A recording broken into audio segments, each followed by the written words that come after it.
So let us start with the revision of buyback of securities. Now, what exactly do you mean by buyback of securities?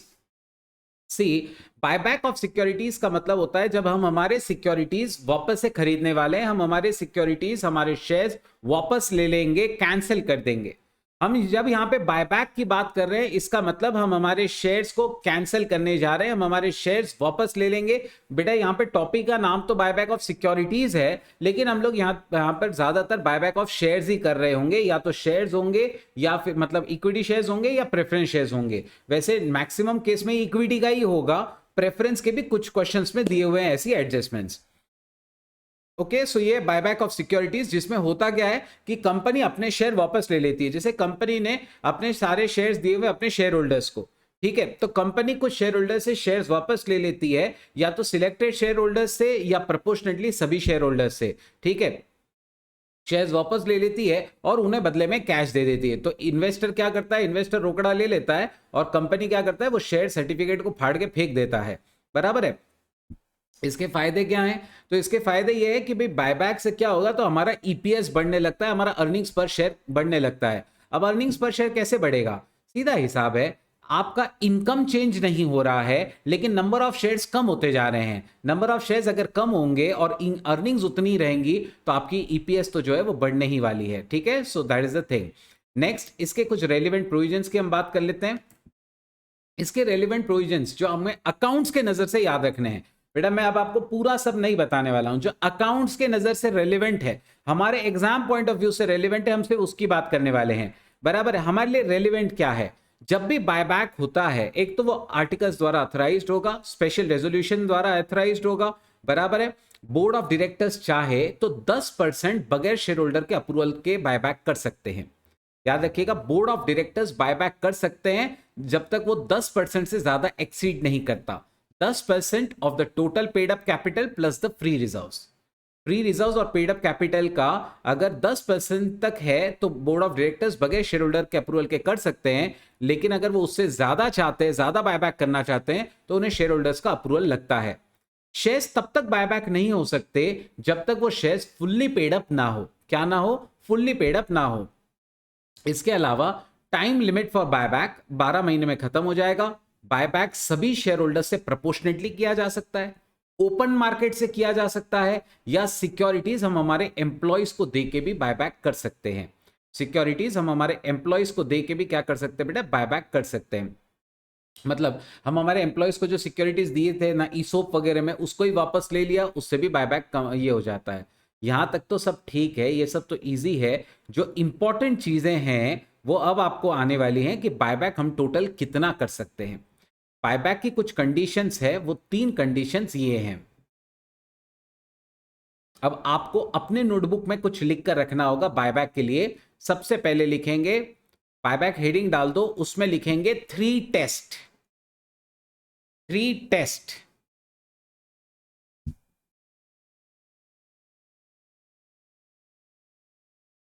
Three test. और ये जो आपको यहां पर दिख रहा है, ये पूरा टेबल बनाना है अभी के अभी। कंप्यूट हेडिंग क्या डालना है इसमें? Computation of maximum number of shares that can be bought back. I know आपने 3 टेस्ट ऊपर लिखा हुआ है, उसके नीचे लिखेंगे computation of maximum number of shares that can be bought back. और आप ऐसे 2 कॉलम्स बनाएंगे, आप ऐसे 2 कॉलम्स बनाएंगे। पहली टेस्ट का नाम है outstanding share test. Outstanding share test या शेयर आउटस्टैंडिंग टेस्ट भी इसे कहते हैं। 25% of total outstanding equity shares. मतलब आपके जितने शेयर्स हैं उसके 25% से ज्यादा आप बायबैक नहीं कर सकते। आपके जितने टोटल शेयर्स है उसके 25% से ज्यादा शेयर्स आप बायबैक नहीं कर सकते। रिसोर्सेस टेस्ट, जितना आपका पेड अप कैपिटल और फ्री रिजर्व्स है उसके 25% से ज्यादा पैसा इस्तेमाल नहीं कर सकते।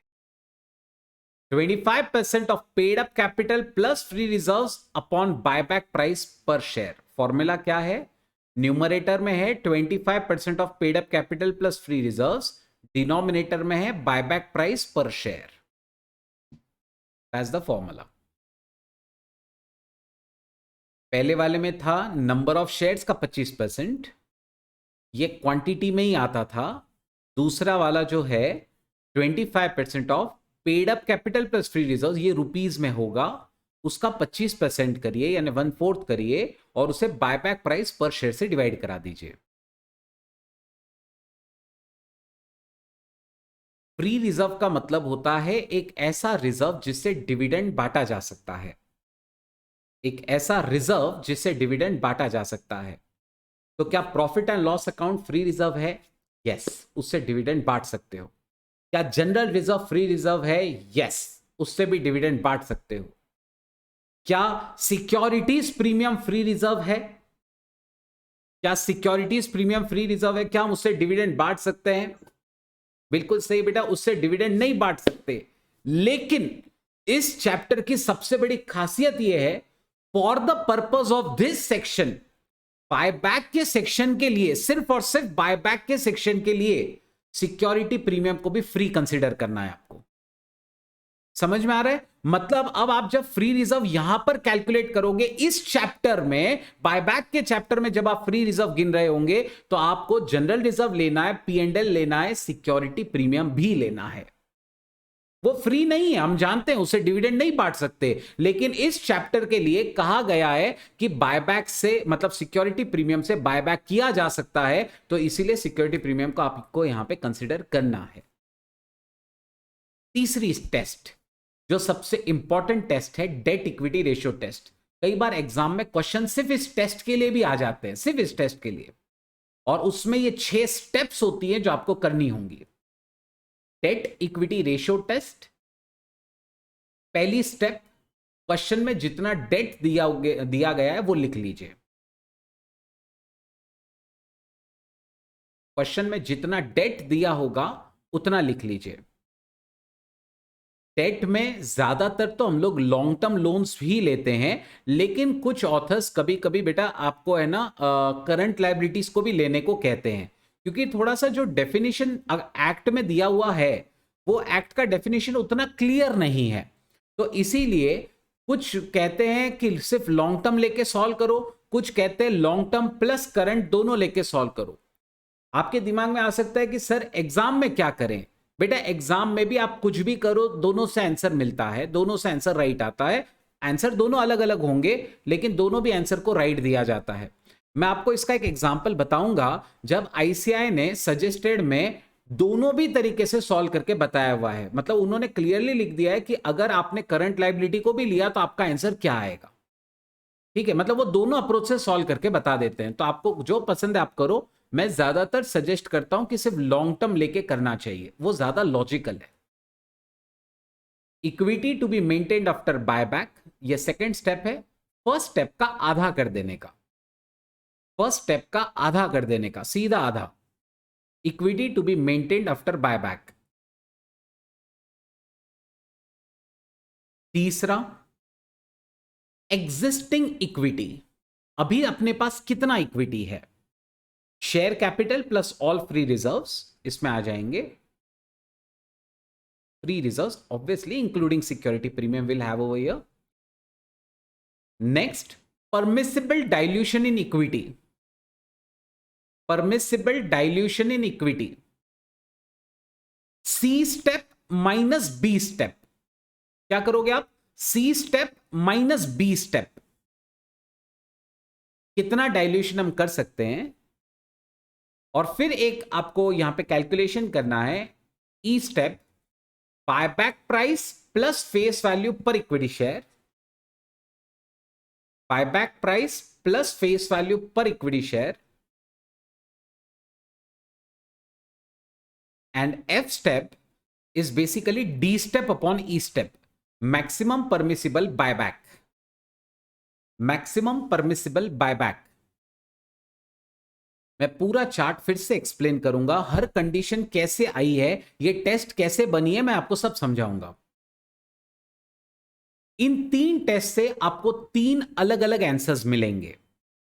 इन तीनों में से जो लोएस्ट आंसर होगा उतने शेयर्स आप बायबैक कर सकते हो। D step upon E step, answer will be F step. और इन तीनों टेस्ट से जो लीस्ट आने वाला है, that is the maximum number of shares that you can buy back.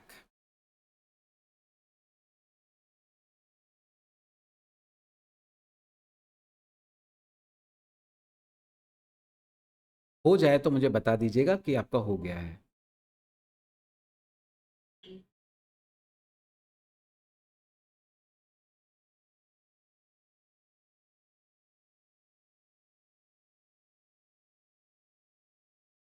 दिशा हो गया आपका भी? Diksha? Okay okay okay, right on this line also.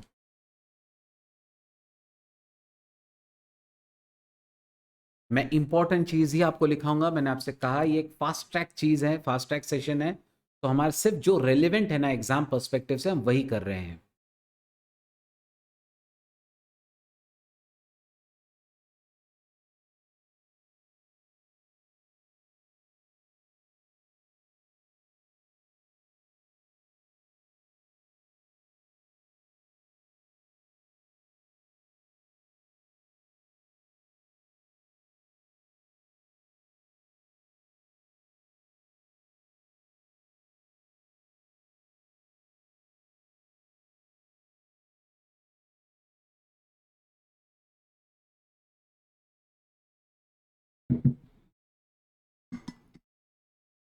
चलो डन। ओके, देखो, कंपनी जब अपने शेयर्स बायबैक में जाती है, मतलब बायबैक करने जाती है ना, तो कंपनीज एक्ट ने कुछ रूल्स बनाए, कुछ रेगुलेशंस बनाए। ठीक है, कई बार क्या हो जाता है बायबैक से, है ना, मतलब माइनॉरिटी का कंट्रोल छीन लिया जाता है। ऐसे कई बार दिक्कतें होती हैं, तो काफी सारे रूल्स रेगुलेशंस बनाए हैं कि किसी को इससे तकलीफ ना हो, कि अगर शेयर्स बायबैक भी किए जा रहे हैं तो किसी के इंटरेस्ट को कोई नुकसान ना पहुंचे। जरा सोचिएगा, मान लीजिए बेटा एक कंपनी है, जस्ट थिंक ओवर इट, एक कंपनी है, दीक्षा, साहिल और मैं, हम तीनों उसमें शेयर होल्डर्स है, और कंपनी ने डिसीजन ले लिया कि कंपनी सिर्फ मेरे ही शेयर बायबैक करेगी, आपके रहने देगी और मेरे ही बायबैक करेगी। ये तो मेरे लिए नुकसान है, बराबर है, और कंपनी मुझे भाव भी बराबर नहीं दे रही है। ठीक है, तो अंडरस्टैंड दिस थिंग। ऐसा नहीं होना चाहिए कि आप कुछ भी रेजोल्यूशन पास कर लो, आप किसी के भी शेयर बायबैक कर लो, ऐसा सब नहीं होता। और कितने भी बायबैक कर लो, ऐसा भी नहीं होता। There are some rules, there are some regulations which you have to follow for the buyback. ठीक है, तो बायबैक जो किया जाता है वो ऐसे किसी भी शेयर होल्डर का बायबैक नहीं होता है। बायबैक जो किया जा रहा है वो ओपन मार्केट से कर सकते हो। ओपन मार्केट में तो किसी के भी शेयर्स हो सकते हैं, बराबर है। इसके अलावा आप एग्जिस्टिंग शेयर होल्डर से अगर करना चाहते हो तो प्रोपोर्शनेट बेसिस पे किया जाएगा, प्रोपोर्शनेट बेसिस पे किया जाएगा। और आप क्या बोलते हैं, अपने एम्प्लॉयज के शेयर्स भी ले सकते हो, ईसोप्स वाले। ये तो हुआ।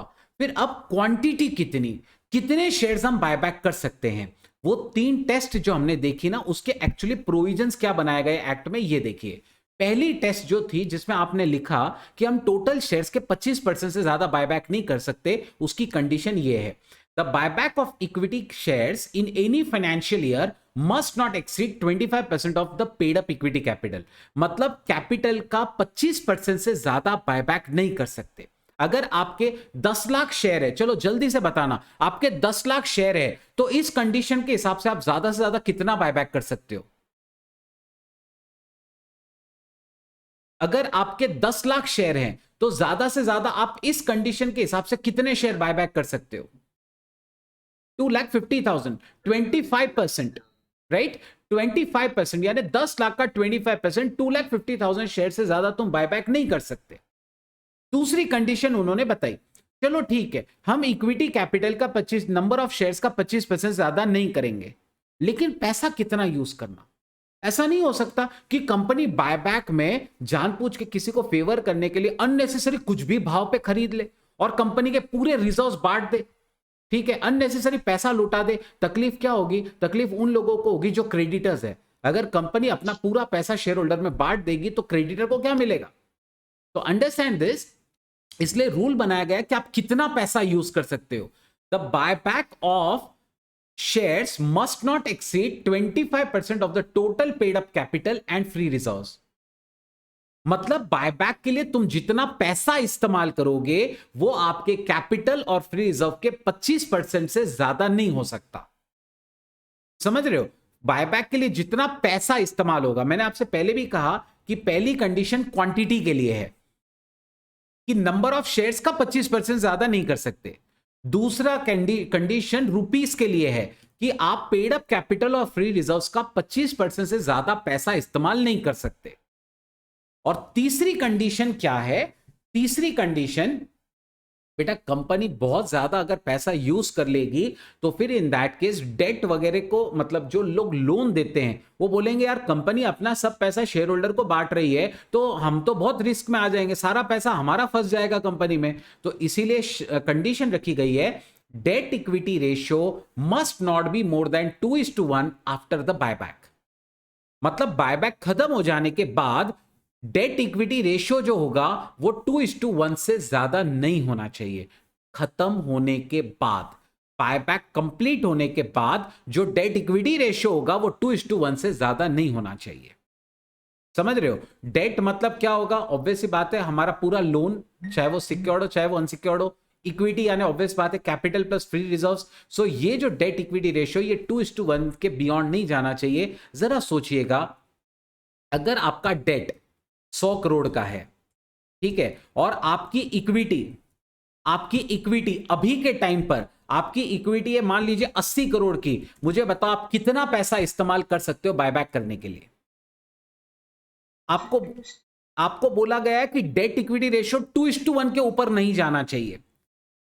होगा क्या कि जैसे जैसे मैं शेयर खरीदते जाऊंगा मेरी इक्विटी तो कम होने लगेगी। मैं अपने शेयर खरीदते जा रहा हूं, इक्विटी कम कम कम कम होने लगेगी। बराबर है? अभी देखो, अभी आंसर कितना आ रहा है? अभी आंसर आ रहा है 1.25। जैसे जैसे डिनोमिनेटर कम होते जाएगा ये नंबर बड़ा होते जाएगा। ठीक है, और आप मुझे बताओ कि हमें डेट इक्विटी रेशियो 2:1 से ऊपर नहीं भेजना है तो इक्विटी मिनिमम आपको कितनी लगने वाली है? बिल्कुल सही, ये 50 करोड़ जब हो जाएगा, ये 50 करोड़ जब हो जाएगा तो ये जो आंसर है ना आपका, ये आंसर बराबर 2 हो जाएगा। और मैं अगर 50 करोड़ से और कम कर देता हूं इक्विटी, मान लीजिए सिर्फ 40 करोड़ कर देता हूं, तो ये तो 2 के ऊपर चला जाएगा अब। ठीक है, वो अलाउड नहीं है। मतलब हम हमारी इक्विटी ज्यादा से ज्यादा कितनी कम कर सकते हैं? 80 करोड़ अभी है, मैं 50 करोड़ तक उसे ला सकता हूं, तो 30 करोड़ की इक्विटी का इस्तेमाल कर सकता हूं फॉर रिडक्शन। समझ में आ रहा है? तो ये कंडीशन बनाई गई है और यही सबसे टफ कंडीशन होती है, जो तीसरी कंडीशन है। मैं आपको एक और चीज यहां पे बताना चाहता हूं, मैं जब सॉल्व कराऊंगा आपको, मैं ये चार्ट लेके आपको कराऊंगा, आपको कोई साइमल्टेनियस इक्वेशन बनाने की जरूरत नहीं पड़ेगी। जब आप एग्जाम में करोगे, मतलब जब आप टेक्स्ट बुक के आंसर्स देखोगे या आप सजेस्टेड के आरटीपी के आंसर्स देखोगे, तो उस टाइम पे आपको पता चलेगा कि वो साइमल्टेनियस इक्वेशन बना के सॉल्व करते हैं। अपना आंसर उनका आंसर सेम आएगा, अपना आंसर उनका आंसर बिल्कुल सेम आएगा। फर्क सिर्फ इतना है कि वो साइमल्टेनियस इक्वेशन से करते हैं और अपन एकदम स्मार्टली इस फॉर्मेट से कर लेते हैं। ठीक है, अपना आंसर बहुत इजीली आ जाएगा, बहुत इजीली। ठीक है, क्योंकि वो लोग साइमल्टेनियस इक्वेशन करते हैं ना, इसलिए कई बार उनके क्वेश्चन सिर्फ डेट इक्विटी रेशियो टेस्ट के भी आते हैं। आपके भी आरटीपीज वगैरह में है, हम करने वाले हैं। ठीक है, I hope you have understood all the 3 conditions. Okay, now इसके अलावा यहां पे एक चीज और है, जब भी कंपनी अपने शेयर्स खुद खरीदती है तो उस टाइम पर अपना जो जितना उसने फेस वैल्यू बायबैक किया है उतना अमाउंट उसे जनरल रिजर्व या फ्री रिजर्व से निकाल के सीआरआर डालना पड़ता है। अब जरा सोचिएगा, मान लीजिए मैंने बायबैक किए 10,000 शेयर्स, जिसका फेस वैल्यू था ₹1,00,000, 10 रुपीज ईच। ओके, और मैंने कितने पे इसे खरीदा? मैंने बायबैक प्राइस पे किया, टोटल अमाउंट 1,35,000। तो मैंने ऊपर का 35,000 प्रीमियम दिया है। ठीक है ना, ऊपर का 35,000 प्रीमियम दिया है। तो फेस वैल्यू का मैंने कितना पे किया? I paid face value for 1,00,000 and I paid the premium on buyback, that is of 35,000। Now as per the condition, अगर कंपनी अपने शेयर्स खुद खरीद लेती है, वो भी फ्री रिजर्व्स का इस्तेमाल करके या सिक्योरिटी प्रीमियम का इस्तेमाल करके, तो अपन ने जितने शेयर्स खरीदे थे उसका जो नॉमिनल वैल्यू है, फेस वैल्यू है, उतना अमाउंट आपको P&L या जनरल रिजर्व से निकाल के CRR में डालना पड़ता है। सो मुझे कितना रुपया CRR में डालना पड़ेगा P&L से निकाल के? बिल्कुल, मुझे 1 लाख रुपीस P&L या जनरल रिजर्व से निकाल के बेटा CRR डालना है, प्रीमियम नहीं, सिर्फ फेस वैल्यू पोर्शन। चलो अब मैं आपसे एक और यहां पे एक और चीज आपको समझाता हूं। जरा सोचना, मैंने 1 लाख के शेयर बाय किए जिसका face value 1 lakh, buyback price 1,35,000, okay. और मैंने एक फ्रेश इश्यू किया है। क्या किया बेटा? Fresh issue of shares, debentures वगैरह नहीं, ठीक है, fresh issue of shares, equity हो या प्रेफरेंस हो। मैंने फ्रेश इश्यू ऑफ शेयर्स किया है, मान लीजिए of 60,000 rupees. 60,000 is the face value of the shares which I have freshly issued. तो मैंने क्या किया, फ्रेश इश्यू किया, 60,000 रुपया लाया, थोड़े अपने जेब से पैसे लगाए, बराबर है, और मैंने ये 1,35,000 शेयर होल्डर को वापस किया। रूल क्या कहता है कि अगर आप अपने शेयर सिर्फ फ्री रिजर्व और सिक्योरिटी प्रीमियम से बायबैक करते हो तो आपको CRR में डालना है। अब जरा सोचना, मैंने 1 लाख रुपए का बायबैक किया, 60,000 रुपया तो नया इश्यू करके लाया, तो मुझे बताओ कि मैंने फ्री रिजर्व का कितना इस्तेमाल किया होगा? बिल्कुल सही है, मैंने 40,000 का इस्तेमाल किया होगा, तो मुझे 40,000 ही CRR डालना है। समझ रहे हो? मुझे 40,000 ही CRR डालना है, मुझे पूरा CRR नहीं डालना है। जितना मेरा शॉर्टफॉल है उतना ही CRR डालना होगा। अब जरा सोचिएगा, मैंने अगर फ्रेश इश्यू 1,60,000 का किया होता तो आप मुझे बताओ कि CRR का अमाउंट कितना होगा? 0, बिल्कुल 0, क्योंकि पूरा आ गया ना। 1 लाख ही तो मुझे बायबैक करना था और मैं तो 1,60,000 का फ्रेश इश्यू कर चुका हूं, तो अंडरस्टैंड, मुझे 60,000 ही CRR में डालना पड़ेगा, सॉरी 0 मुझे CRR डालना पड़ेगा। ओके, नाउ अगर ये चीज बेटा डिबेंचर्स होती, मान लो मैं डिबेंचर्स इश्यू करके पैसा लाता था और क्या बोलते हैं, शेयर्स बायबैक करता था, अब आप मुझे बताइए क्या मुझे CRR डालना चाहिए? यस, अब मैं पूरा 1 लाख रुपीस CRR में डालूंगा। सिर्फ फ्रेश इश्यू ऑफ शेयर्स रहेगा ना, शेयर्स अगर रहेगा तो फिर आप क्या कर सकते हो, आप वो CRR के अमाउंट से कम करोगे। शेयर्स नहीं रहेगा, डिबेंचर वगैरह रहेगा, तो आपको कम नहीं करना है। Clear everybody, everyone clear?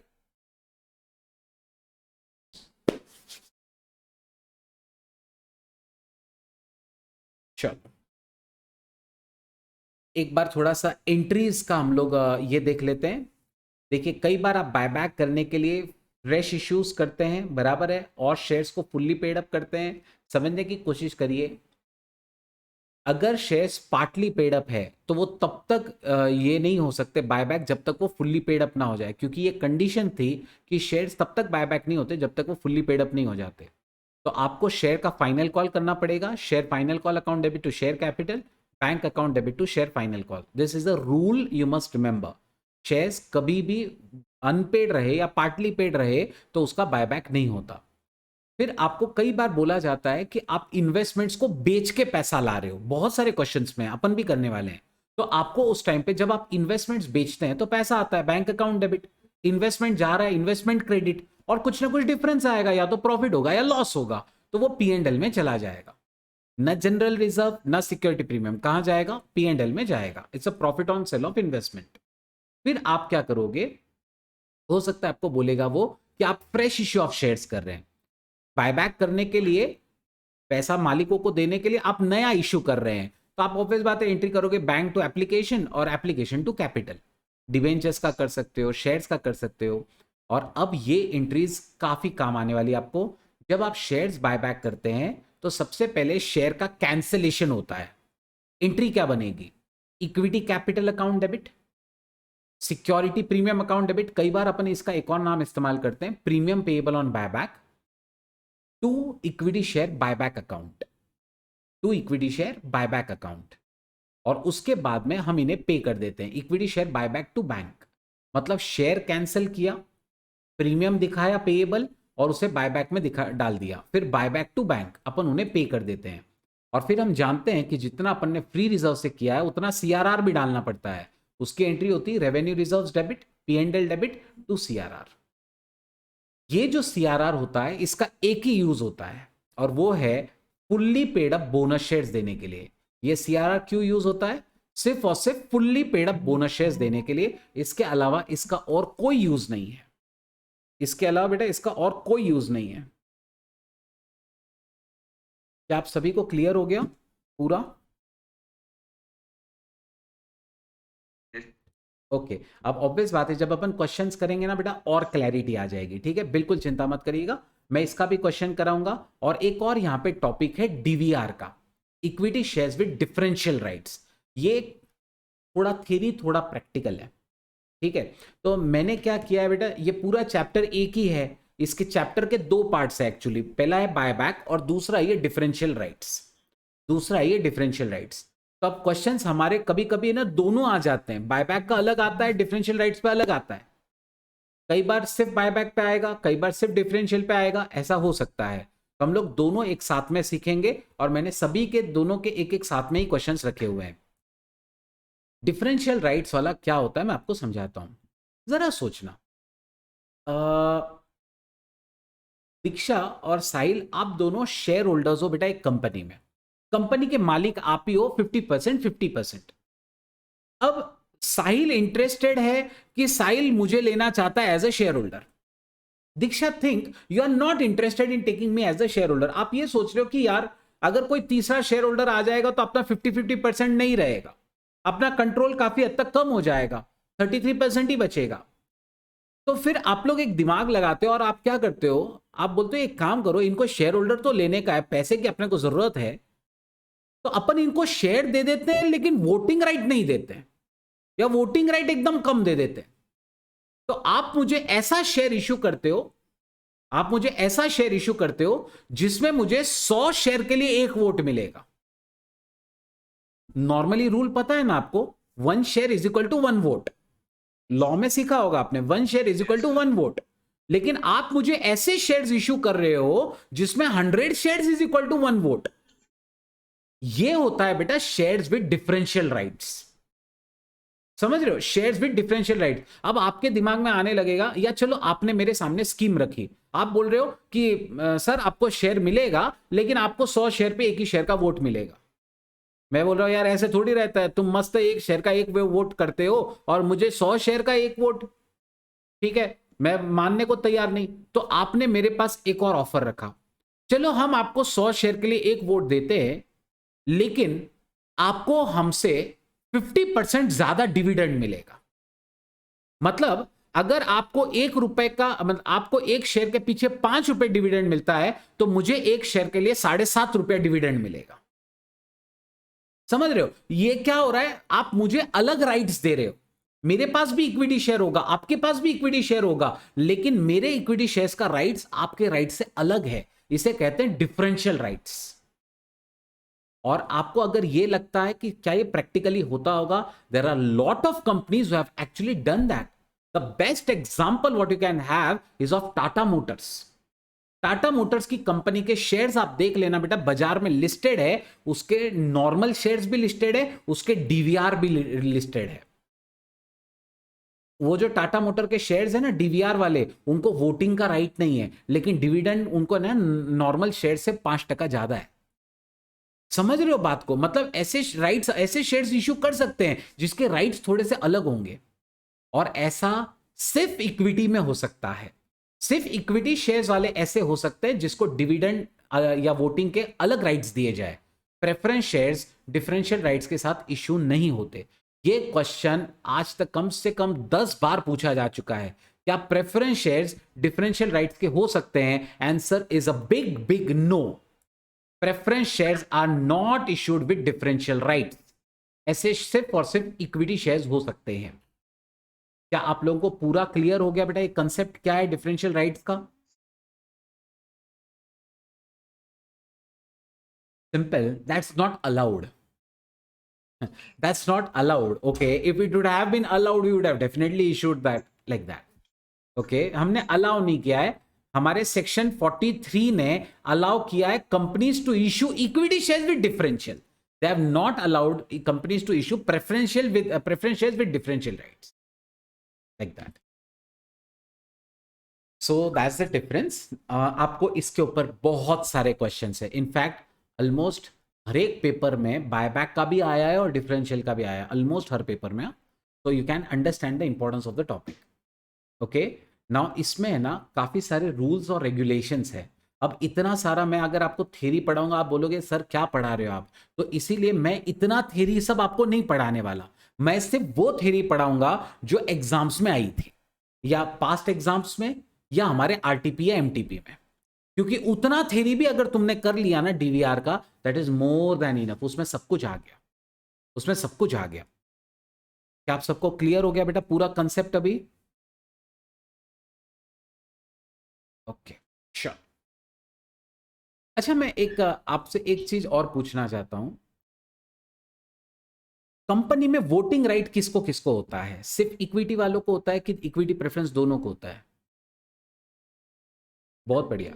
Voting right सिर्फ इक्विटी वालों को होते हैं, लेकिन कुछ ऐसे भी डिसीजंस होते हैं जो जिसमें इक्विटी और प्रेफरेंस दोनों वोट कर सकते हैं. ऐसे डिसीजंस जो प्रेफरेंस शेयर होल्डर के राइट्स को अफेक्ट करते हो, ऐसे डिसीजंस जो प्रेफरेंस के मतलब अमाउंट्स को, राइट्स को, डिविडेंड इंटरेस्ट को, जिसको वो अफेक्ट कर रहे हो, ऐसे डिसीजंस दोनों को अफेक्ट करते हैं. तो ऐसे डिसीजंस पे दोनों वोट करते हैं. समझ रहे हो? सबसे बेस्ट एग्जांपल इसका कंपनी का वाइंडिंग अप का रेजोल्यूशन. कंपनी अगर बंद होने वाली है बेटा, किस किस को अफेक्ट होगा? सिर्फ इक्विटी वाले को कि दोनों को होगा? तो ये वाले रेजोल्यूशन में दोनों वोट करते हैं. यस, ये रेजोल्यूशंस में दोनों वोट करते हैं, इक्विटी वाले भी करते हैं, प्रेफरेंस वाले भी करते हैं. अब सोचना, दीक्षा आपके पास 100 रुपए का इक्विटी शेयर, साहिल आपके पास 50 रुपए का इक्विटी शेयर, और मेरे पास में 100 रुपए का प्रेफरेंस शेयर है. वोटिंग राइट्स कैसे होंगे? थिंक. पहले तो आप जब भी डिसीजन लेते थे, आप दोनों लेते थे. तुम्हारे पास 100 रुपए का है, तुम्हारे पास 50 रुपए का शेयर है, तो 2:1 में तुम लोग डिसीजन लेते होंगे. लेकिन अब तो प्रेफरेंस वाला भी डिसीजन में पार्टिसिपेट करेगा. तो अब रेशियो क्या होगा मालूम है? 2:1:2. समझ रहे हो? 100 रुपए, 50 रुपए और मेरे 100 रुपए. तो अब जब वाइंडिंग अप का रेजोल्यूशन आएगा, तो उसमें इक्विटी और प्रेफरेंस दोनों के वेट्स लेने होंगे, और दोनों के वोटिंग राइट्स जो है बांटा जाएगा on the basis of their capital. Everybody clear? At least 4 times questions have been asked on this topic for 5 marks. है हमारे एग्जाम. अब बहुत सारे क्वेश्चन करने वाले हैं, बहुत सारे. सेम ऐसे ही जैसे में इक्विटी वाले होंगे. क्या बोल रहे हो? थ्योरी भी आएगा, प्रैक्टिकल भी आएगा, दोनों आएगा. थ्योरी भी आएगा, प्रैक्टिकल भी आएगा. तो चलो, मैंने थेरोटिकली आज का पूरा चैप्टर आपको एक्सप्लेन कर दिया है थेरोटिकली. अब प्रैक्टिकल्स पर चलते हैं, ठीक है? So let's start with the first thing. Most important questions on buyback. This you can definitely keep open. Okay, now Mohan Limited furnishes the following summarized balance sheet as on 31st March. Okay, see you can see कि यहाँ पे formatting नहीं किया हुआ है. Formatting क्यों नहीं है? क्योंकि ये सारे के सारे बेटा आपके नोट्स में से लिए हुए हैं. सो टाइपिंग वगैरह में मैंने कोई टाइम वेस्ट नहीं किया है मेरा, बराबर है. सो जो जो आपके नोट मतलब पहले के पास्ट एग्जाम के क्वेश्चंस थे वगैरह, उसमें से बेटा मैंने स्क्रीनशॉट्स लेके यहाँ पे रखे हुए हैं. क्वेश्चंस भी है, उनके सॉल्यूशंस भी है. ओके, सो इसलिए आप देख रहे होंगे कि वहाँ पे फॉर्मेटिंग नहीं है बराबर. फॉर्मेटिंग से अपने को क्या लेना देना है? न्यू चीज क्वेश्चन आना चाहिए. दिसंबर 21 एग्जाम आप समझ सकते हैं, आपकी एग्जाम के जस्ट पहले का एग्जाम है ये. दिसंबर 21 एग्जाम में ये क्वेश्चन 10 मार्क के लिए आया था, जो अब अपन करने जा रहे हैं. Mohan limited furnishes the following summarised balance sheet as on 31st March 21. You have been given the capital, you have been given the equity shares fully paid up, उसके बाद redeemable preference shares, capital reserve, general reserve, security premium, P&L, revaluation reserve, infrastructure development reserve. Before I go ahead, yes और no में आपको बताना है. Is this a free reserve? No. Is this a free reserve? Yes, सारे calculation में ये use होगा। Security premium normally नहीं होता है, इस चैप्टर में है ना, इस चैप्टर के लिए है। P&L, revaluation, no, infrastructure development, very good. तो बस ये तीन ही लेना है अपने को, ये तीन ही लेना है, ठीक है ना। आगे उसके बाद आपके लोन्स के बारे में बताया गया है, 7% डिबेंचर्स, अनसिक्योर्ड लोन्स और करंट लाइबिलिटीज। अब आपको पता होना चाहिए कि डेट इक्विटी रेशियो में इसको ले भी सकते हो, नहीं भी ले सकते हो। मेरा सजेशन होगा आप इन दोनों को ही लेंगे, इसको नहीं लेंगे। असेट्स आपको दिए गए हैं, PPE less depreciation, investments at cost, current assets. आगे बढ़ते हैं। Other information, the company redeem preference at a premium of 10% on 1 अप्रैल। पहले उसने प्रेफरेंस शेयर्स का रिडेम्पशन कर लिया। क्या किया उसने? उसने प्रेफरेंस शेयर्स का रिडेम्पशन कर लिया, ठीक। It also offered to buy back the maximum permissible number of equity shares of 10 each at rupees 30 per share on 2nd April। मतलब उसने मैक्सिमम परमिसिबल शेयर्स जितने भी होंगे उतने उसने 30 रुपए पे खरीदने का ऑफर दे दिया है। इसका मतलब यह है कि तुम्हें कैलकुलेट करना पड़ेगा कि मैक्सिमम कितना अलाउड है, तीनों टेस्ट लगाकर। The payment for the above was made out of the available bank balance which appeared as a part of current assets. The company had investment in own debentures of 60 lakhs, face value uska 75 lakhs. These debentures were cancelled on 2nd of April. On 4th April 21, the company issued one fully paid up equity share of 10 each by way of bonus for every 5 shares held. तो आपने bonus share भी किया है 2 दिन बाद। You are required to calculate the maximum possible number of equity shares that can be bought back as per Companies Act. Record journal entries. तो आपको journal entries भी करनी है और फिर बायबैक के लिए कैलकुलेशन भी करना है। बेटा एक बात बताओ, पहले आपको कहा गया है रिडेम्पशन ऑफ प्रेफरेंस शेयर, फिर आपको बायबैक के बारे में कहा गया है। दोनों की डेट्स अलग अलग है, ये 1 अप्रैल है, ये 2 अप्रैल है। इस रिडेम्पशन ऑफ प्रेफरेंस शेयर्स में हमारा सिक्योरिटी प्रीमियम भी यूज होता है, हमारे रिजर्व्स भी यूज होते हैं। मेरा सवाल यह है कि जब आप बायबैक का कैलकुलेशन कर रहे होंगे तो आपको फिगर्स ये ऐसे के ऐसे लेने पड़ेंगे या आपको फिगर्स प्रेफरेंस शेयर का रिडेम्पशन होने के बाद वाले लेने चाहिए? बिल्कुल, डेट अलग अलग है।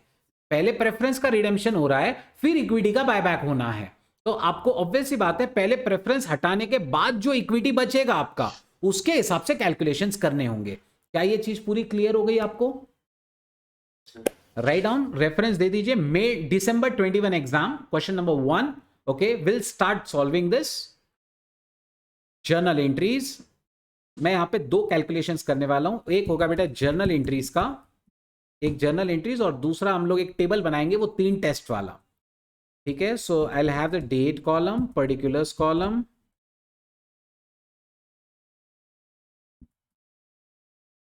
LF, debit and credit. आप भी मेरे साथ साथ में कर सकते हैं बिल्कुल। आप शॉर्ट में लिखो बेटा, मैं भी शॉर्ट में लिखूंगा क्योंकि प्रेजेंटेशन मैटर नहीं करता है, बराबर ना। प्रेजेंटेशन मैटर नहीं करता है, आपका सॉल्विंग मैटर करता है। And this goes for your exams also, please always remember that. आपके एग्जाम में प्रेजेंटेशन का कोई मार्क नहीं होता। अगर आप ये कॉलम्स नहीं भी बनाओ, सिर्फ 2 लाइंस खींच दो, बस है, बस है, आपको पूरे मार्क्स मिलते हैं, ये बात ध्यान में रखिएगा, ठीक है। चलो, डेट आ रही है 1 अप्रैल 21, 1 अप्रैल 21।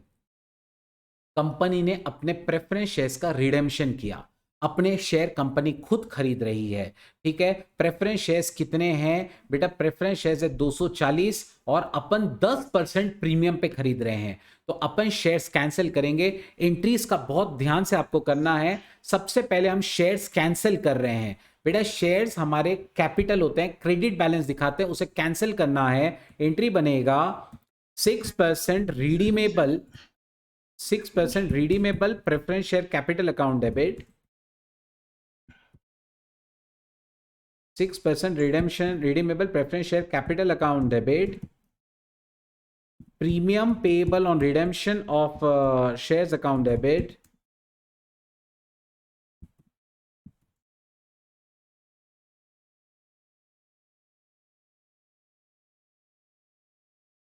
To preference share holders. ये पैसा किसको देना पड़ेगा आपको? प्रेफरेंस शेयर होल्डर्स को, बराबर है, टू प्रेफरेंस शेयर होल्डर्स। अगली एंट्री क्या करूं आप बता सकते हो मेरे को? बिल्कुल सही है। ये एंट्री पहले तो ये 240, इसके बाद 24 रुपया प्रीमियम, क्योंकि 10% प्रीमियम है, बराबर ना, 10% प्रीमियम है, तो टोटल 264 यहां पर, ठीक है। और फिर अगली एंट्री होगी preference share holders account debit to bank account, ऐसा पे कर रहे हैं अपन, ठीक है, दैट इज 264। अब आगे की दो एंट्रीज देखो, हमेशा याद रखना इस बात को कि जब भी आप प्रेफरेंस शेयर्स रिडेम्पशन करते हैं मिनिमम 4 एंट्रीज आती है। कितनी आती है? मिनिमम 4 एंट्रीज आने वाली है। कौन कौन सी? एक तो ये वाली, दूसरी ये वाली, अब तीसरी एंट्री कौन सी होगी? मुझे प्रीमियम हटाना पड़ेगा इसको, बराबर है। तो एंट्री क्या बनेगी? मैं किस में से हटाऊंगा इसको? मैं सिक्योरिटी प्रीमियम से भी हटा सकता हूं। I can use the security premium, I can use the general reserves also, okay। एक और चीज आपको बता देता हूं। अंडर सेक्शन 133 जो नोटिफिकेशंस आए थे, अंडर सेक्शन 133 जो स्टैंडर्ड्स इश्यू किए थे, वो जिन कंपनीज पे एप्लीकेबल होते हैं वो कंपनीज प्रीमियम यूज नहीं कर सकती। बेसिकली जो बड़ी कंपनीज होती है ना बेटा, एकदम बड़ी कंपनीज, वो बड़ी कंपनीज है ना, सिक्योरिटी प्रीमियम का इस्तेमाल नहीं कर सकती, ठीक है। तो आपको अजम्पशन लेना पड़ेगा कि हमारी कंपनी बहुत बड़ी है या छोटी है, उसके ऊपर ये कंडीशंस एप्लीकेबल है या नहीं है, ठीक है। सो हम लोग कोई भी अजम्पशन कर सकते हैं। आप बोलो आपको क्या अजम्पशन करना है?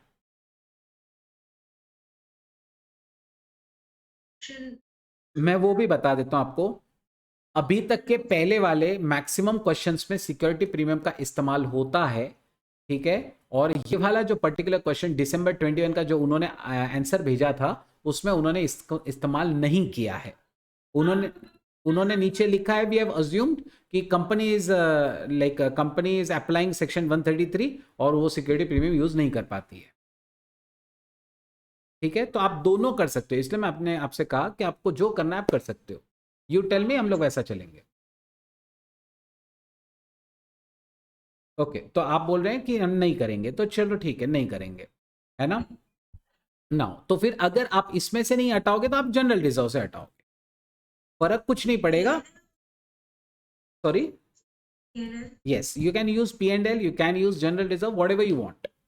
You can use general reserve, you can use P&L. So general reserve account debit, always give preference for general reserves, okay। General reserve account क्या बोलते हैं, debit by 24 rupees to premium payable on redemption of preference shares account, to premium payable on redemption of preference shares 24।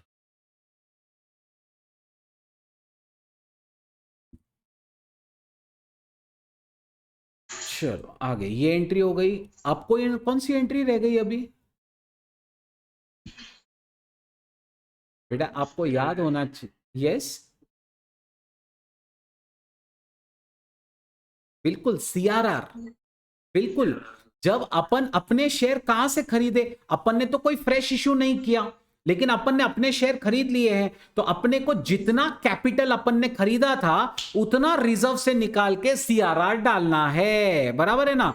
तो उतना जल्दी से general reserve account debit to CRR, एक और entry कर लीजिए, टू कैपिटल रिडेम्पशन रिजर्व,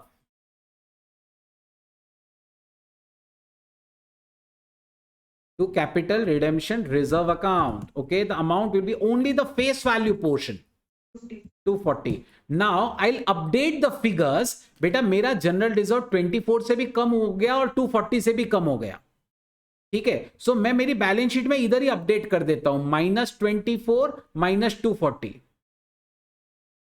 समझ रहे आप मतलब, है ना। ये मैं एडजस्ट कर रहा हूं, क्यों? क्योंकि अब ये कम हो गया है। जब मैं बायबैक के लिए कैलकुलेशंस करूंगा तो मुझे जनरल रिजर्व 625 नहीं लेना चाहिए, क्लियर ना। मैं ये 625 लूंगा ना मैं प्रेफरेंस का कैपिटल लूंगा, क्योंकि वो भी अब बायबैक हो चुका है, हमारा फॉर्मूला क्या है, paid up capital plus reserve. अब ये पेड अप कैपिटल तो खत्म हो चुका है, तो ये वाला नहीं लेना है, सिर्फ ये लेंगे और बाकी के हमारे रिजर्व्स लेंगे।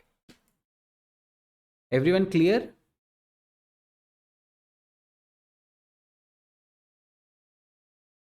पक्का समझा ना आप लोगों को? Okay okay. तो अब मेरा यहां का एंट्रीज तो पूरा खत्म हो गया, ठीक है, रिडेम्पशन का, सीआरआर का, सब कुछ। अब आगे चलते हैं। It also offer to buy back maximum number of equity shares of 10 rupees each at ₹30 per share. Now I have to make a table computation of maximum number of shares that can be bought back. Computation of maximum number of shares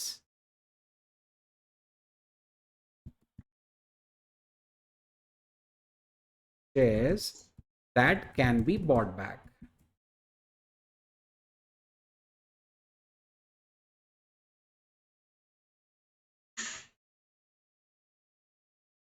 Simply make two columns.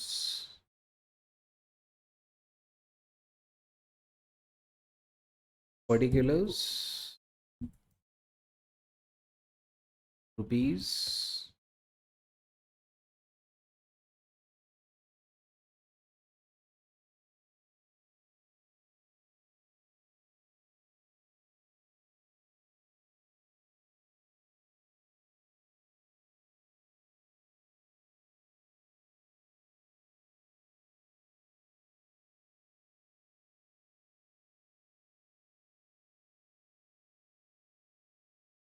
Now सबसे पहले मैं कुछ चीज़ें लिख रहा हूं और उसके बाद में टेस्ट लगाऊंगा। सबसे पहले मुझे बताइए कि कंपनी का फेस वैल्यू कितने का है। ये आपको हमेशा लिखना चाहिए, क्योंकि क्वेश्चन में कभी कभी इंस्टीट्यूट इतना स्मार्टली प्ले करती है। अपन सब जानते हैं नॉर्मली फेस वैल्यू 10 रुपए का ही रखते हैं, तो अपन डायरेक्टली इसको 10 से डिवाइड करते हैं बगैर इधर पढ़े। याद रखिएगा कभी कभी ये 20 रुपीज भी रहता है, ठीक है, आपको आगे ऐसा क्वेश्चन आने वाला है। तो face value is 10। Okay, what is the buyback price? they have given you that we are going to buy back at 30 per share. okay, आपके पास भी क्वेश्चन वहां पे ओपन होगा ही, बराबर है, ऐसा मैंने पहले ही आपको भेज दिया। तो 30 रुपीज का बायबैक प्राइस है, ठीक है। अब हम लोग पहला कैलकुलेशन करेंगे यहाँ पे, shares outstanding test. Shares outstanding test अभी अपन लगा रहे हैं। नंबर ऑफ शेयर्स कितने, नंबर ऑफ शेयर्स कितने हो जाएंगे? Yes, how much? देखो ये 780 lakhs है, 780 lakhs डिवाइड बाय 10 यानी 780 lakhs डिवाइड बाय 10 यानी 78 lakhs, 78 lakhs, राइट? इतने हमारे शेयर्स होने वाले हैं। सो मैक्सिमम परमिसिबल बायबैक कितना हो जाएगा? 95 lakhs। Yes, maximum permissible buyback under this test 78 का 25% यार है 19.5 लाख शेयर्स, 19.5 लाख शेयर्स। ये पहली टेस्ट है। साहिल, आई होप आपका बिल्कुल क्लियर है ये सब। Second is resources test. कुछ भी डाउट हो बिंदास अनम्यूट करना। रिसोर्सेस टेस्ट का कैलकुलेशन कैसे होता है? आपको याद होगा न्यूमरेटर में पेड अप कैपिटल और फ्री रिजर्व लेते हैं, फिर उसका 25% करते हैं, फिर उसे बायबैक प्राइस से डिवाइड करते हैं, बराबर है। इसका पहले मैं यहां पे लिख रहा हूं equity plus paid up capital, equity plus free reserves. Working दिखा दूंगा यहां पे। इक्विटी कितने का है बेटा? इक्विटी मेरा अब 780 प्लस अब फ्री रिजर्व्स कितने कितने हैं? 625 प्लस 52 प्लस 148, लेकिन इसमें से दो डिडक्शंस हैं, -24 -240। तो मेरा कितना आ रहा है?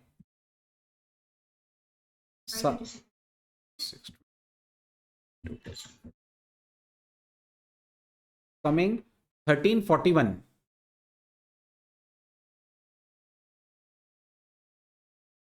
25% ऑफ अबव, इसका 25% ले लीजिए, ये आ रहा है 335.25। तो मैक्सिमम परमिसिबल बायबैक कितना हो जाएगा? ये डिवाइड बाय बायबैक प्राइस जो कि है 30। तो ये आ जाएगा 11.175 lakh shares, 11.175 lakh shares.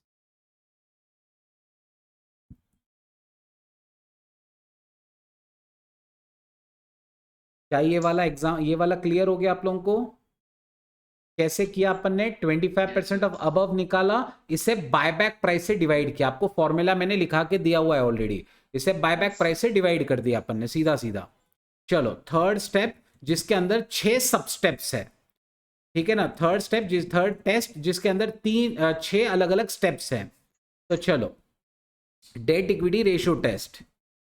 Date equity ratio test जैसा आपको फॉर्मेट लिखा है बिल्कुल वैसा ही लिखने का। डेट, पहले देखो क्वेश्चन में डेट कितना है। मैंने क्या सोचा था कि सिर्फ ये वाले दोनों लूंगा, आप ये तीनों लेके करोगे तो भी चलेगा, ठीक है। 268 प्लस 36, 268 प्लस 36 इज कमिंग 304।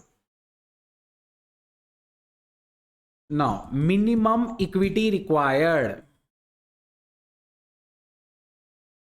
इसका हाफ, सीधा आधा कर दो। The first step is the debt, second step is minimum equity required, जो कैसे निकाला बेटा अपन ने? First step divide by 2, first step divide by 2। Third, existing equity,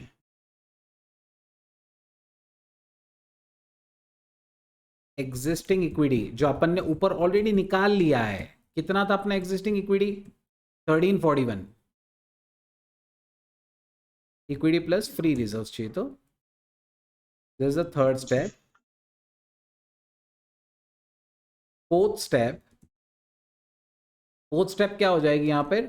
ये existing equity plus free reserves है आपका। फोर्थ स्टेप क्या हो जाएगा? Fourth is max permissible dilution in equity, permissible dilution in equity, कितना इक्विटी आप कम कर सकते हो। अब जरा सोचना, डेट आपका 304, आधा अपने को कम से कम इक्विटी रखना पड़ेगा। मेरा इक्विटी तो अभी 1341 है, मैं कितना इक्विटी कम कर सकता हूं? 1189। ये सारे अमाउंट्स लैक्स में है। समझ में आ रहा है आपको कैसे निकाला अपन ने? तो 1189, third step minus second step, third step minus second step, तो 1189 हमारा आ गया। अब फिफ्थ एक कैलकुलेशन आपको करना पड़ता है। कैलकुलेशन क्या है? फेस वैल्यू या buyback price plus face value, बोलो। Buyback price plus face value कितना हो जाएगा? 30 rupees plus 10 rupees, so that is going to be 40 rupees. Absolutely perfect. And बस हो गया हमारा सिक्स्थ स्टेप। डिवाइड कर लो तो मैक्सिमम परमिसिबल बायबैक आ जाएगा।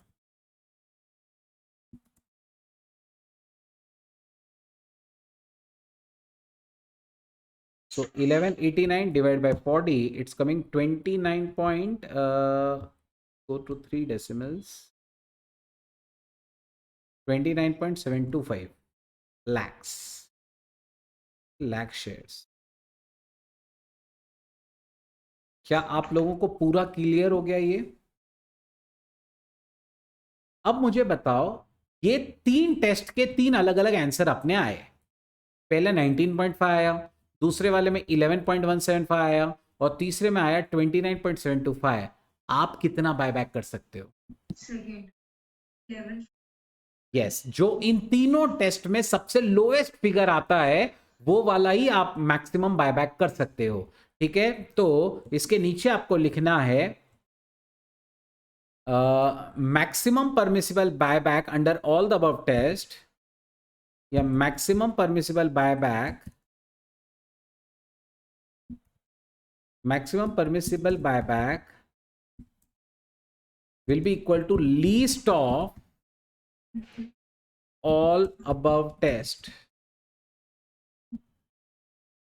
11.175 lakh shares।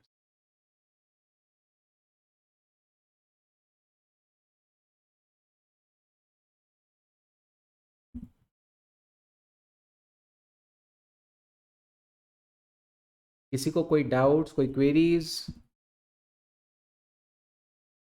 चलो चलें आगे।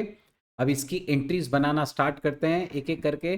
बराबर है, payment was made out of bank balance, यानी अपन ने फ्रेश इश्यू नहीं किया है। तो फ्रेश इश्यू नहीं करेंगे तो ऑटोमेटिकली क्या हो जाएगा बेटा, फ्रेश इश्यू अगर आपने नहीं किया तो इसका मतलब साफ है कि आप क्या यूज कर रहे हो, आप अपने प्री रिजर्व्स का इस्तेमाल कर रहे हो। तो आपको सीआरआर बनाना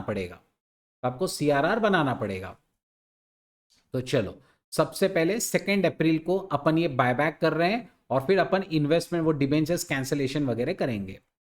चलिए एंट्री, पहली एंट्री क्या बनेगी, अपन 11.175 लाख शेयर्स कैंसिल करने वाले हैं। एंट्री बनेगा equity share capital account debit, shares cancel कर दीजिए, equity shares capital account debit,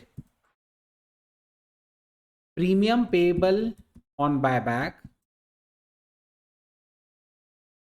account debit, premium payable on buyback account debit to shares या equity share buyback account, to equity share buyback account। कितने 11.175 lakh shares थे, तो 11.175 ये सारे figures बेटा बिल्कुल भूलना नहीं है, ये रुपीज इन लैक्स रहता है ना, तो इधर कभी भी लिखते रहने का रुपीज इन लैक्स, नहीं तो ये छोटी सी चीज आपके बहुत सारे मार्क्स लेके जा सकती है। अब 11.175 लाख शेयर्स और एक एक का फेस वैल्यू 10 रुपए, तो 11.175 इंटू 10 आंसर आ जाएगा 111.75 लाख कैपिटल। क्या आप मुझे बता सकते हो प्रीमियम में कितना जाएगा? बिल्कुल 10 रुपए का शेयर 30 रुपए में खरीद रहे हैं तो 20 रुपया प्रीमियम, तो 11.175 इंटू 20 दैट इज 223.5 और इसका टोटल कर लो तो इक्विटी शेयर बायबैक में चला जाना। और फिर एक एंट्री इनके पेमेंट की, equity share buyback, equity share buyback account debit to bank account, to bank account 335.25। चलो ये एंट्री हो गई। अब जैसे अपन ने प्रेफरेंस में अपने को 4 एंट्रीज लगी थी, कैंसलेशन, पेमेंट, प्रीमियम एडजस्टमेंट और सीआरआर, सेम वैसी 2 एंट्रीज वापस आपको लगने वाली है। एक है प्रीमियम एडजस्टमेंट की और दूसरा है बेटा काय की, तो दूसरी एंट्री होगी आपकी सीआरआर वाली। तो अब प्रीमियम एडजस्टमेंट करना है, अगेन आपके ऊपर क्वेश्चन आता है कि भाई आपको कहाँ से एडजस्ट करना है, कि आप सिक्योरिटी प्रीमियम का इस्तेमाल करना चाहते हो या नहीं करना चाहते हो। लेकिन अपन ने 133 वाला कंसिडर किया है। वैसे एक बात बता दूं आपको, एक बात ध्यान में रखना, 133 हो या ना हो, बायबैक के लिए सिक्योरिटी प्रीमियम का इस्तेमाल होता ही है। सिर्फ रिडेम्पशन ऑफ प्रेफरेंस शेयर्स के लिए जो प्रीमियम यूज होता है ना, उसका लिए सिक्योरिटी प्रीमियम यूज नहीं होता। अगर आपको एक कंडीशन याद नहीं है तो मैं थोड़ा सा आपको पहले कंडीशन के बारे में बता देता हूं, क्या है, उससे आपको ज्यादा क्लियर हो जाएगा। मैं इसे याद रखता हूं एक शॉर्टकट से, आपको ज्यादा क्लियर हो जाएगा। नॉर्मली सिक्योरिटी प्रीमियम जो होता है ना, वो 5 चीजों के लिए यूज होता है, P, P, B, B and C D. अब ये क्या है P, P, B, B, C D? एक है premium on redemption of preference share और इक्विटी शेयर या डिबेंचर, ठीक है। दूसरा है प्रिलिमिनरी एक्सपेंसेस, ये दोनों पीपी वाले हैं, पी बोनस शेयर्स और बायबैक, और CD commission discount expenses on issue of any preference shares और debentures, commission discount expenses on issue of securities. Section 133 ने कहा कि अगर आप वो स्टैंडर्ड्स फॉलो कर रहे हो तो आप ये पीपी नहीं कर सकते।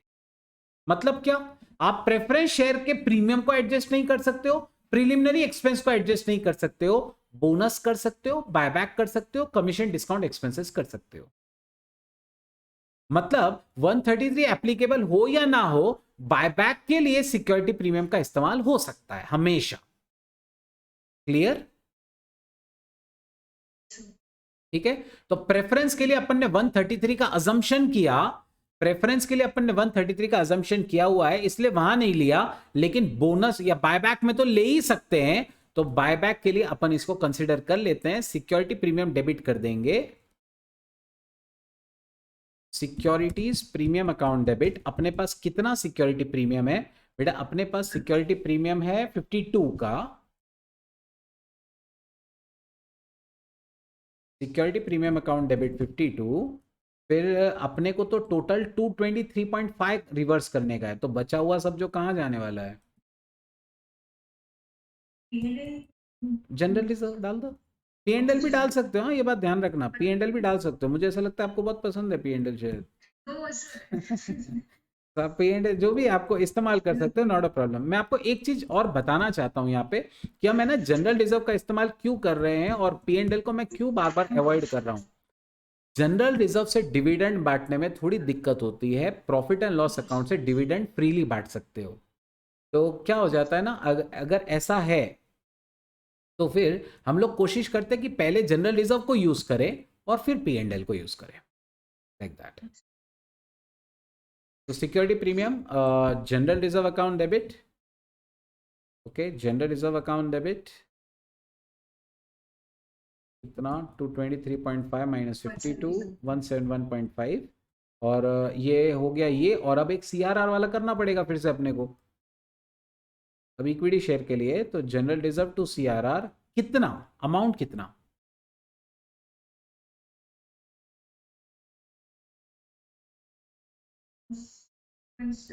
जितना फेस वैल्यू, बिल्कुल सही है, जितना फेस वैल्यू अपन ने रीपे किया बराबर है, क्योंकि फ्रेश इश्यू तो कुछ किया ही नहीं था, तो ये पूरा का पूरा इसमें जाने वाला है। आप आई होप समझ रहे हैं कि चार चार एंट्रीज आती है, cancellation, payment, premium adjustment, CRR, और अगर फ्रेश इश्यू रहेगा तो वो आने वाला है और कुछ नहीं। कोई डाउट? पूरा चैप्टर यही है और कुछ नहीं है। The company had investment in own debentures costing 60 lakhs, face value जिसका 75 lakhs है। This debentures were cancelled on 2 April, 2 April को ये भी कैंसिल हुए। ये पहले की एंट्रीज भी सब 2 अप्रैल की थी, जो बायबैक वाली है ये सब 2 अप्रैल 21 की है। और इसके बाद हम डिबेंचर्स का कैंसिलेशन भी कर रहे हैं, तो कैंसिल कर दीजिए डिबेंचर्स।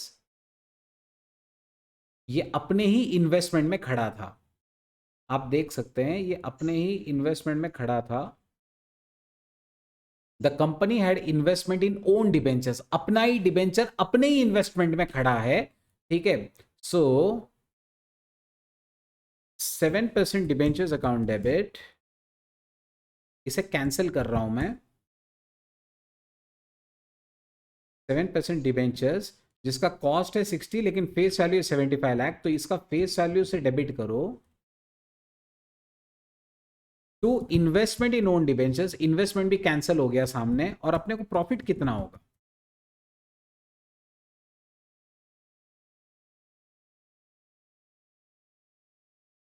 हमें 15 लाख का प्रॉफिट होना है। वो 15 लाख का प्रॉफिट आप डालोगे, यहां लिखोगे to profit on cancellation of debentures,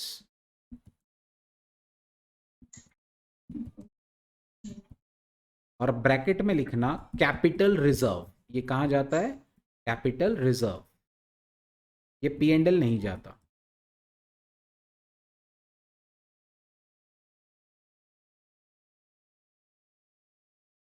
तो ये वाला भी हमारा एंट्री खत्म हो गया। लास्ट, फिर हम लोगों ने बोनस शेयर्स इशू किए हैं। अब बोनस शेयर्स हम लोगों ने कितने इशू किए? We had issued one fully paid up bonus share, one fully paid up bonus share by way of bonus for every 5 shares held। जल्दी से मुझे बताओ कि बोनस कितना आएगा? 15 पॉइंट, साहिल आपने भी निकाल लिया? 1 for every 5 held.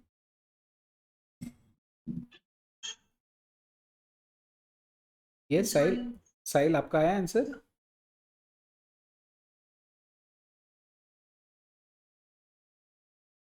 1 for every 5 held. ठीक है दीक्षा, आंसर में कहाँ गलती बताता हूं आपको। आपने बायबैक कर लिया फिर इतने ही शेयर रहे क्या अभी भी? No sir. बायबैक के बाद शेयर्स कम हो गए हैं, उसका 1/5 है, समझ रहे हो आप बात? यहाँ पे गलत हो रहा है। सो अब आप अमाउंट निकाल लीजिए, क्योंकि हमने कितने का बायबैक कर लिया है, हम लोगों ने बेटा यहाँ पे इक्विटी कैपिटल को 111.75 से कम किया हुआ है। सो 780 था, बराबर ना, 780 था माइनस 111.75, ये तो अपन ने कम कर दिया है ऑलरेडी। तो ये कम कर लीजिए, 780 माइनस 111.75, आंसर आ रहा है 668.25, बराबर है, डिवाइड बाय 10 रुपए का एक शेयर, और हम क्या कर रहे हैं, 1 फॉर एवरी 5। ओके, तो 66 लाख को शेयर्स आ रहे हैं, डिवाइड बाय 5, आंसर आ रहा है 13.365। आंसर आ रहा है 13.365। ओके साहिल, ओके कोई दिक्कत नहीं बेटा, बस इतना याद रखना, कुछ भी क्वेरी रहेगा ना, क्वेरी मत पेंडिंग रखना, क्वेरी आपका पूछते रहना है ना, और आप चैट में भी आंसर्स भेज सकते हो, कोई दिक्कत नहीं। ठीक है, चलो तो अपना अब एंट्री आ गया है, एंट्री है अपन ने अमाउंट निकाल लिया है, क्योंकि नंबर ऑफ शेयर्स कम हो गए थे, ये चीज याद रखनी बहुत जरूरी है, नंबर ऑफ शेयर्स कम हो गए थे। एंट्री बनेगी capital redemption reserve account debit, capital redemption reserve account debit, कितना आएगा बेटा, अपन कितना बायबैक करने जा रहे हैं, we have to buy back 13.365 shares, lakh shares into 10 rupees, एक एक 10 रुपए का है, तो 133.65, लेकिन इतना है क्या अपने पास सीआरआर? देखो पहले ये 111 था और पहले का 240 था, तो अपने पास बहुत सारा सीआरआर पड़ा है, अपन आराम से यूज कर सकते हैं। सीआरआर का यूज ही बोनस शेयर के लिए होता है, सीआरआर और किसी चीज के लिए यूज नहीं हो सकता। सीआरआर से ना डिविडेंड बांट सकते हो, ना लॉस राइट ऑफ कर सकते हो, इससे सिर्फ बोनस शेयर ही बढ़ता है। CRR account debit to bonus to share holders, to bonus to share holders account, और फिर अगली एंट्री bonus to share holders to equity share capital, bonus to share holders account debit to equity share capital. तो इतना सब अपने को ये वर्किंग जो है वो करना पड़ता है।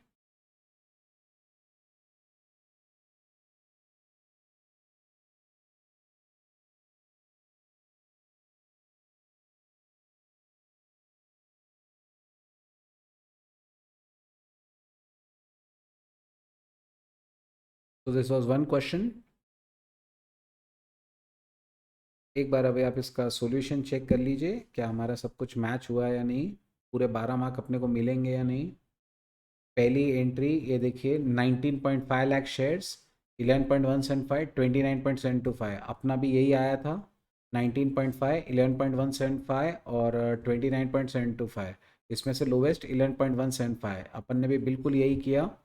उसके बाद एंट्रीज़ की बात करते हैं, तो एंट्रीज़ अब इन्होंने देखो डेट इक्विटी रेशियो टेस्ट के लिए, डेट इक्विटी रेशियो टेस्ट के लिए उन्होंने दोनों भी आंसर दिए, alternatively when current liabilities are considered as loan funds, तो आपका आंसर 699 लेके आएगा। याद है मैंने आपसे कहा था कि दोनों लेके कर सकते हो आप, ठीक है। फिर जब वो करते हैं तो वो इक्वेशन बना के सॉल्व करते हैं, वो ऐसे साइमल्टेनियस इक्वेशन बना के सॉल्व करते हैं। बेटा मैंने आपको बगैर साइमल्टेनियस के ही करा दिया है अपने चार्ट से, तो अपना आंसर एकदम इजीली आ जाता है। अब एंट्रीज देखो, 6% रिडीमेबल, प्रीमियम और redemption to preference share holder, अपनी भी सही है, preference share holder to bank, फिर प्रीमियम को वो जनरल रिजर्व ले गया, बराबर है, और फिर इसने आप देख सकते हो सीआरआर तुरंत नहीं किया था, लेकिन सीआरआर तुरंत भले ही एंट्री में नहीं किया उसने, लेकिन अपने इसमें जरूर किया, किसमें, जब वो ये चार्ट बना रहा था तो उसमें उसने सीआरआर कम करके ही लिया था, उसने सीआरआर जो है ना वो कम करके ही लिया हुआ था, समझने की कोशिश करिए। जब वो ये चार्ट बना रहा था उसमें से उसने सीआरआर कम किया हुआ ही था 240 लाख का। Amount to be transfer to CRR is excluded from free reserves. Entry उसने बाद में एक साथ पास कर दी। फिर बायबैक की entry, equity share buyback to bank, उसके बाद ये वाला नॉर्मल अपने जैसा एंट्री होता है, कैपिटल प्रीमियम। उसके बाद आप एक और चीज़ यहाँ देख सकते हो, उसने प्रीमियम ऑन बायबैक का अलग से अकाउंट नहीं बनाया, उसने सिक्योरिटी प्रीमियम में इधर ही डाल दिया।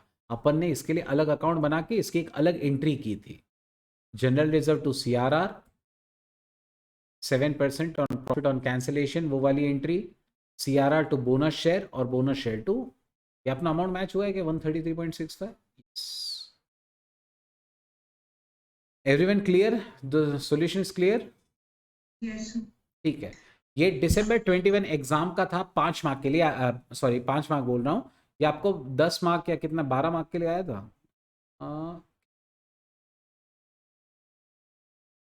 This was for 10 marks, this question was for 10 marks. Question are very easy, question are very easy, सिर्फ जनरल एंट्री आपको करनी थी और ये चार्ट याद रखना था। अब बात करते हैं उसी पेपर का, उसी December 21 एग्जाम में इसी चैप्टर से एक और आया था, can preference shares be issued with differential rights? Definitely no. Explain the conditions under companies shares capital and debentures rule to deal with equity shares with differential rights. तो हमारे ये जो डीवीआर अपन या जो डिफरेंशियल राइट्स वाले shares issue करते हैं उसकी क्या क्या कंडीशंस हैं, ठीक है, ये थ्योरी टॉपिक है। मैंने आपसे कहा था कि थ्योरी हम उसी टाइम डिस्कस करेंगे जब वो एग्जाम में आएगी, बराबर है। So, no, the preference shares cannot be issued with differential rights.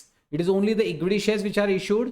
Equity with differential rights means the shares which, उसने definition भी दिया, means the share with differential rights as to dividend, voting or otherwise. Dividend में अलग हो सकते हैं, voting में अलग हो सकते हैं। अब इनके rules और regulations देखते हैं जो differential rights वालों को applicable होते हैं। पहला, articles authorize करना चाहिए। दूसरा, इश्यू ऑफ शेयर्स जो है वो जनरल मीटिंग में ऑर्डिनरी रेजोल्यूशन से पास होना चाहिए, और अगर ये एक लिस्टेड कंपनी है तो ये पोस्टल बैलेट से होना चाहिए, ये पोस्टल बैलेट से होना चाहिए। Voting power in respect of shares with differential right shall not exceed 74% of total voting power. मतलब डिफरेंशियल राइट्स वालों के पास जो शेयर्स है वो टोटल वोटिंग राइट्स के 74% से ज्यादा नहीं होना चाहिए, वो भी at any point of time.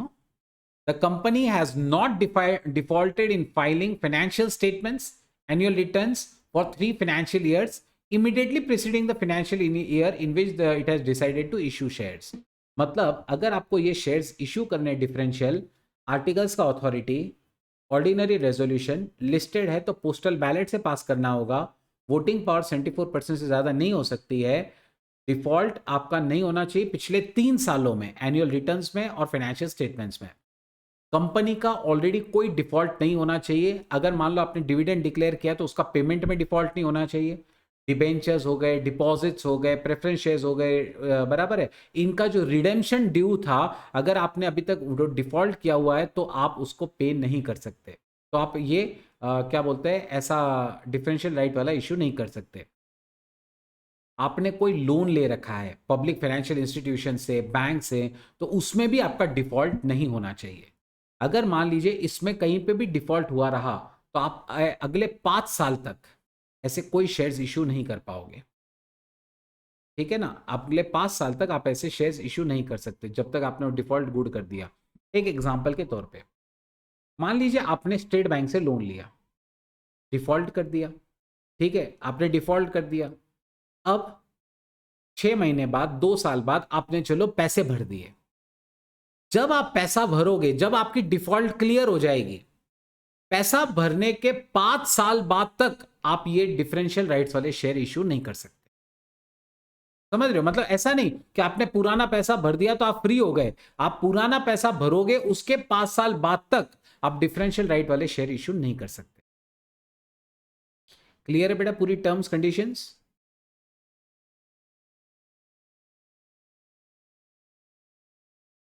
Yes, any doubts? Okay चलो, जुलाई 21 एग्जाम। सो ये एक थेरी, एक आप खुद ही सोचो 15 मार्क का क्वेश्चन आया था टोटल इसी चैप्टर से आपके पेपर में। जुलाई 21 एग्जाम मतलब एक एग्जाम पीछे अब हम जा रहे हैं। A company provides you the following 2 capital structures, equity capital, situation 1, situation 2, general reserve, security premium, P&L, statutory reserve. loan funds have been given. The company is planning to offer for buyback of equity shares at a price of 30 per equity share. Buyback price आपको दिया हुआ है. You are required to calculate the maximum permissible number of equity shares that can be bought back in both the situations as per Companies Act 2013. Also, you are required to pass necessary entries in the situation where buyback is possible. जब buyback possible होगा तो entries कौन कौन सी हो सकती है ये भी आपसे पूछा गया है. तो चलो मैक्सिमम परमिसिबल बायबैक अपने को निकालने का है. आप समझ ही चुके होंगे आपको क्या करना है. आपको ये चार्ट बनाना पड़ेगा. बराबर है, आपको एक चार्ट बनाना पड़ेगा और वो भी दो दो कंडीशंस में. आपको एक चार्ट बनाने का है, वो भी दो दो कंडीशंस में. तो अपन फटाफट ये वाला चार्ट बना लेंगे दो सिचुएशंस में. बेटा आप चाहो आप नहीं भी लिखोगे तो चलेगा, आप सिर्फ यहाँ पे देखते भी रहोगे और आपको कुछ भी क्वेरी आती रहे आप पूछते रहो तो भी चलेगा. क्योंकि कुछ नहीं, आपको बस ये चार्ट बनाते रहना है. आप साथ साथ में बनाओगे तो और भी अच्छा है. बस फास्ट बनाना, क्योंकि मेरा यहाँ ऑलरेडी टाइप्ड है सब. ठीक है. फेस वैल्यू कितना, सिचुएशन फेस वैल्यू कितने का है, 10 रुपीज ईच. बायबैक प्राइस कितना ऑफर किया गया है, 30. पहली टेस्ट में जाएंगे शेयर आउटस्टैंडिंग टेस्ट. हमारे कितने शेयर्स हैं, equity capital 10 rupees each, 3 lakh, 3 lakh share हो जाएंगे. 30 लाख रुपए का फेस वैल्यू, 10 रुपए का एक शेयर है. तो फिर ऑब्वियस बात है कितना हो जाएगा नंबर ऑफ शेयर्स, 3 लाख. अपन कितना बायबैक कर सकते हैं, इसका 25%, राइट. इसका 25% यानी 75,000, बराबर 75,000. नेक्स्ट, अब बात करते हैं दूसरे टेस्ट की, जो कि है रिसोर्सेस टेस्ट. तो रिसोर्सेस टेस्ट में पहले इक्विटी प्लस फ्री रिजर्व्स करो. इक्विटी फ्री रिजर्व्स, आप बताओ मुझे कौन सा नहीं लेना है इन चारों में से. बस ये नहीं लेना है, बाकी तो तीनों लेने ही पड़ेंगे. तो 30 + 12 + 6 + 2 कितना हो गया, 14 और ये 26, 50 लाख. अच्छा ये 10 लाख है ना, राइट. 10,000 है ना, 50 लाख 10,000, राइट. 50 लाख 10,000. चलो अपन इसका कितना यूज कर सकते हैं, अगेन 25%.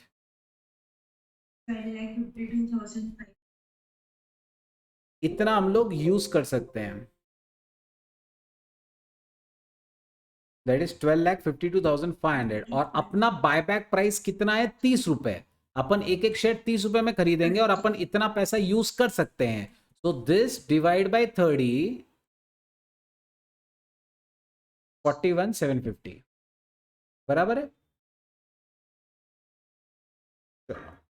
साहिल आपका कुछ भी दिक्कत आए आप तुरंत अनम्यूट करके पूछ लेना बेटा. मैं ऐसा अज्यूम कर रहा हूं कि आपको सब समझ रहा है. टेट जो गिवन होगा 25 लाख, 1 करोड़ 20 लाख, 25 लाख, 1 करोड़ 20 लाख. वैसे एक बात बता दो आपको, जब ऐसे क्वेश्चन आते हैं ना, इन क्वेश्चंस में एक ही ऐसा केस होता है जिसमें एंट्रीज होने वाली है. एक ही ऐसा क्वेश्चन होगा जिसमें मैक्सिमम परमिसिबल बायबैक हो सकता है. चलो डेट जो दिया है, अब अपना अगला क्या होता है, अपने को उसका हाफ करना पड़ता है ताकि मिनिमम इक्विटी मिल सके. तो this divide bye 2 that will B 12,50,000 और यहाँ पे 60 लाख. अब एग्जिस्टिंग इक्विटी कितनी अपन ने ऊपर निकाली है, 50,10,000. अब मैक्सिमम परमिसिबल डाइल्यूशन कितना हो सकता है, देखो आपके पास है 50,10,000 और आपको रखने सिर्फ 12.5 lakh. So this minus this हम लोग 37,60,000 का डाइल्यूशन कर सकते हैं, बराबर है. सेकंड वाले केस में देखो 60 लाख तो रखना है और अपने पास ऑलरेडी सिर्फ 50,10,000 ही है. क्या हम डाइल्यूशन कर सकते हैं क्या,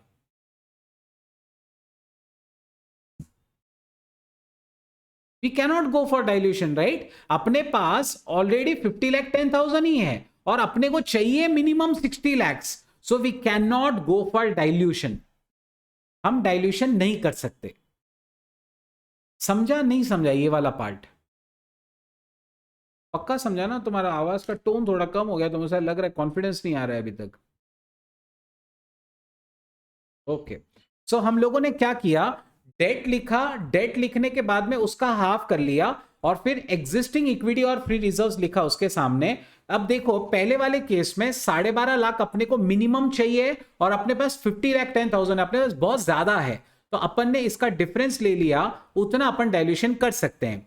दूसरे वाले केस में मिनिमम 60 लाख तो चाहिए है, अपना ऑलरेडी कम है, अपन डायल्यूशन नहीं कर सकते। तो ये वाला केस तो इसके आगे सॉल्व ही नहीं होगा। और इसके बाद में buyback price plus face value कितना था, 10 और 30 40 रुपए।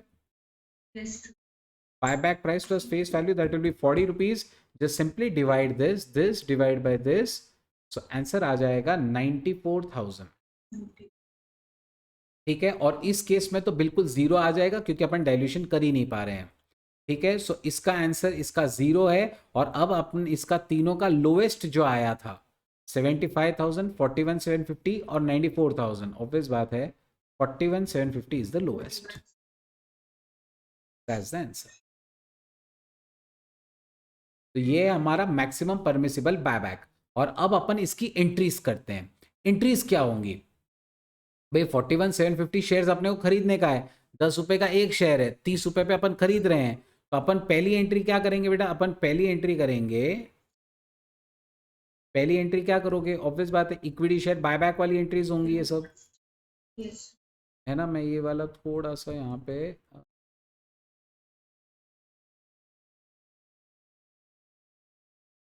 चलो, equity capital account debit, yes, equity capital account debit कितना, 41,750 हमारे शेयर्स आए हैं, 41,750 इंटू 10 रुपीज, 41,750 इंटू 10 रुपीज, तो इतना मेरा कैपिटल में जाएगा। प्रीमियम कितना रुपया बेटा, प्रीमियम कितना हो जाएगा, मैं एक एक शेयर 10 रुपए का 30 रुपए में खरीद रहा हूं, तो 20 रुपीज द प्रीमियम, तो ये आ जाएगा 8,35,000। एंड इक्विटी शेयर बायबैक में इसका टोटल, फिर इसको पे ऑफ करेंगे equity share buyback to bank. यहां तक का पार्ट क्लियर? ओके, नेक्स्ट, अब अपन ये प्रीमियम को एडजस्ट करेंगे, जो अपन ने 8,35,000 का प्रीमियम दिया हुआ है, इसे हम एडजस्ट करेंगे, इसे हम रिवर्स करेंगे। अगर अपने पास सिक्योरिटी प्रीमियम है तो पहले इसे यूज करते हैं। प्रीमियम है अपने पास 6 लाख का, तो 6 लाख वो वाला डाल दो, और बचा हुआ जो 2,35,000 है वो ऑटोमेटिकली जनरल रिजर्व से चला जाएगा। We are having general reserve. And now one more entry will be general reserve to capital redemption reserve. How much?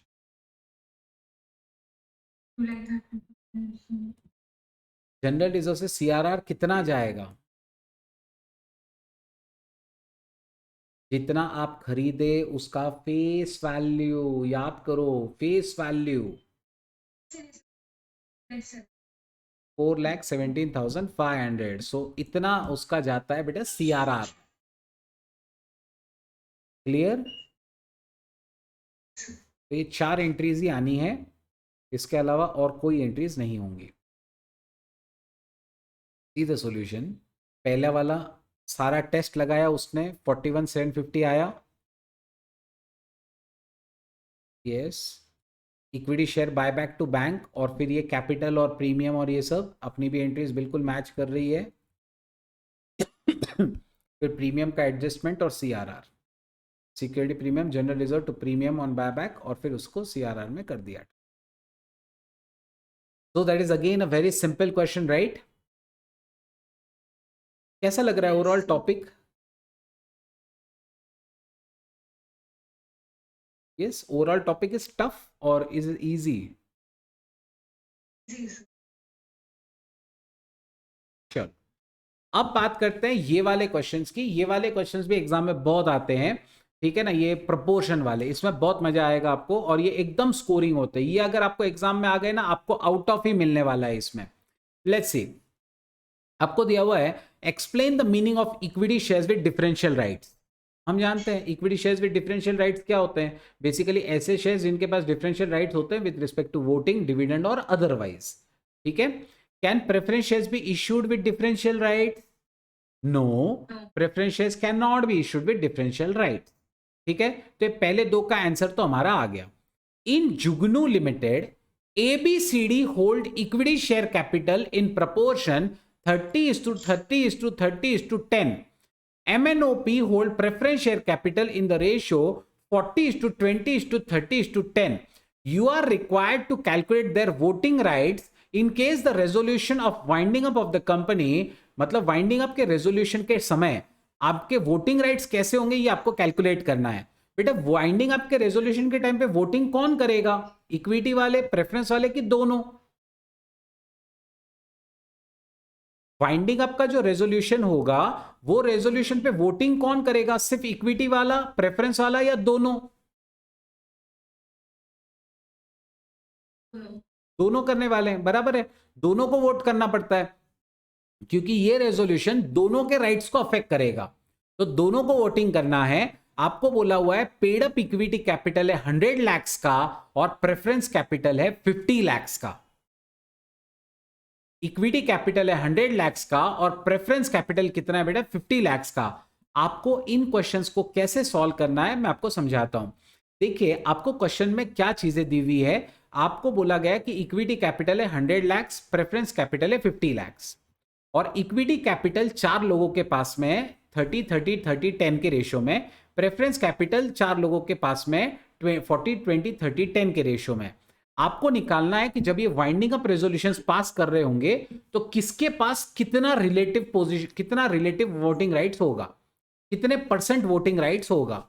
इसको करने का तरीका एकदम आसान होता है। आप मुझे सिर्फ इतना बताओ इसका टोटल कैपिटल कितना है?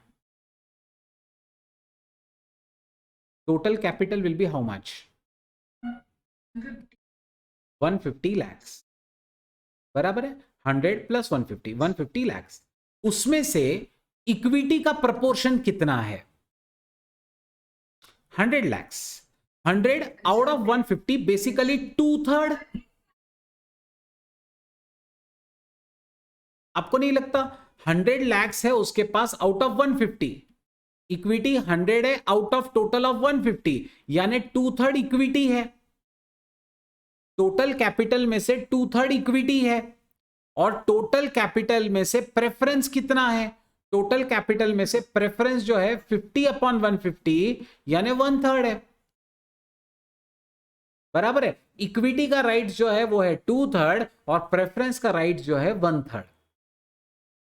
और अब आप एक और चीज चेक करो, इक्विटी वालों की टोटल 100 है, बराबर।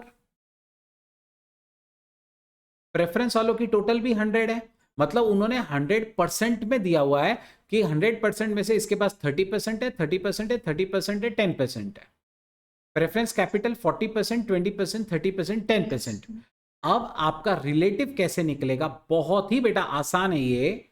आप क्या करोगे, आप ऐसे लिखोगे एक के नीचे एक। सबसे पहले इनके नाम, सबसे पहले आप इनके नाम लिखेंगे। नाम आ जाएगा ABCD, उसके बाद आ रहे हैं MNOP, MNO और P। ठीक है, अब पहले वाले का कितना था? 30, बराबर है। 30 आउट ऑफ 100, राइट। कैसे लिखने का बेटा ध्यान दीजिएगा, मैं ए का कैलकुलेशन आपको करके बता रहा हूं। अभी मैं पहले ए का कैलकुलेशन आपको कर कर बता रहा हूं।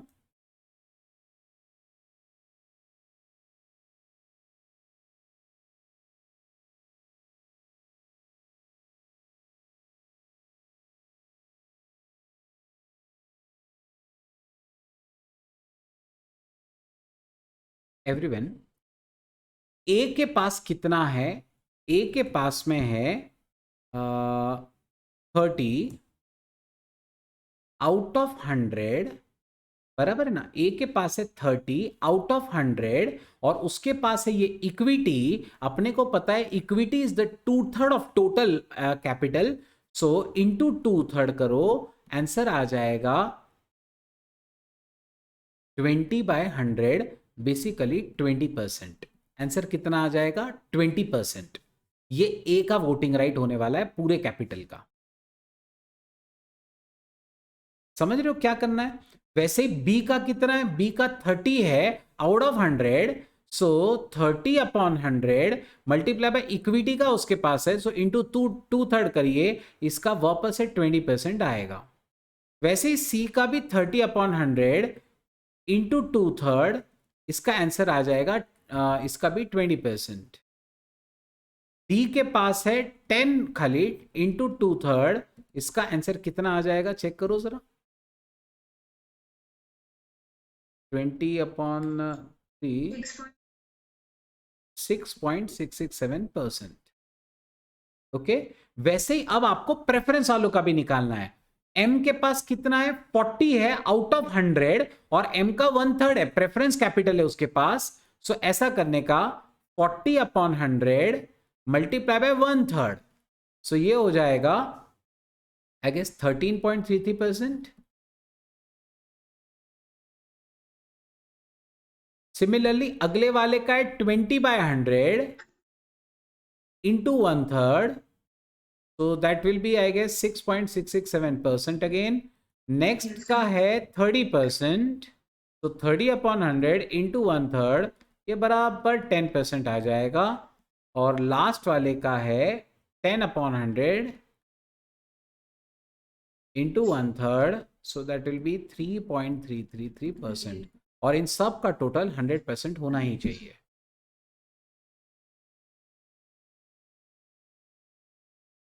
60 और ये 20 80, 80 और 20 100 बराबर 100% के साथ ही मैच हो रहा है। समझ में आ गया पूरा?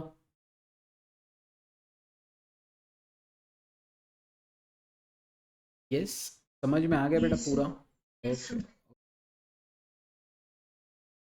ऐसे बहुत सारे क्वेश्चंस करने हैं, तो आपको एकदम सिंपल तरीका बताया है। आप क्या करो, पहले टोटल कैपिटल लोगे बेटा, हमेशा याद रखना, टोटल कैपिटल लोगे, फिर इक्विटी का रिलेटिव वेट निकालोगे, प्रेफरेंस का रिलेटिव वेट निकालोगे। वो निकाल लेने के बाद क्या करना, जितना उनका है बस उसको उस वेट से मल्टीप्लाई करते जाने का, और कुछ भी नहीं करने का है। जितना उसका है उसको उनके रिलेटिव वेट से मल्टीप्लाई करते चले जाओ, आपका आंसर आ जाएगा, खत्म। इतना ही करना होता है, इतना इजी क्वेश्चन होता है ये 5 मार्क के लिए। See this, company can issue equity with DVR subject to fulfillment of conditions, उसमें सुपीरियर राइट वगैरह दिया जाता है। Preference shares are not issued with differential, तो इक्विटी है। रिलेटिव वेट्स 2/3 1/3, और फिर अपने जो आंसर्स आए थे इनके भी बिल्कुल वही आंसर्स आए थे। इनके रिलेटिव वेट्स ऐसे लिखे गए और फिर इसे वोटिंग पार किया गया।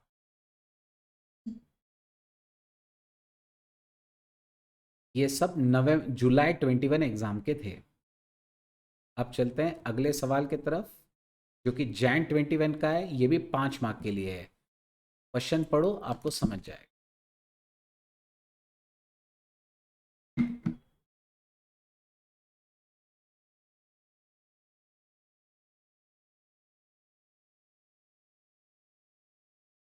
डोंट यू थिंक ये बिल्कुल सेम क्वेश्चन है जैसा अभी अपन ने किया? अनु अदि अरुण 30 30 40, फिर सोनू श्री सनाया प्रेफरेंस वाले 40 10 50। पेड अप कैपिटल है इक्विटी का 60 और प्रेफरेंस का 30 है। बेटा रिलेटिव वेट निकालो तो पहले उनके, 60 और 30, तो total capital will be 90 lakhs। ठीक है, बिल्कुल इक्विटी हो जाएगा 2/3, वैसे मैक्सिमम क्वेश्चन में 2/3 1/3 ही है। इक्विटी 2/3, प्रेफरेंस 1/3, बराबर है। अब अपन क्या करेंगे बेटा, आप मेरे को अनु का निकाल के बताओ। अनु के पास इक्विटी 30% है, सो 30/100 इंटू 2/3,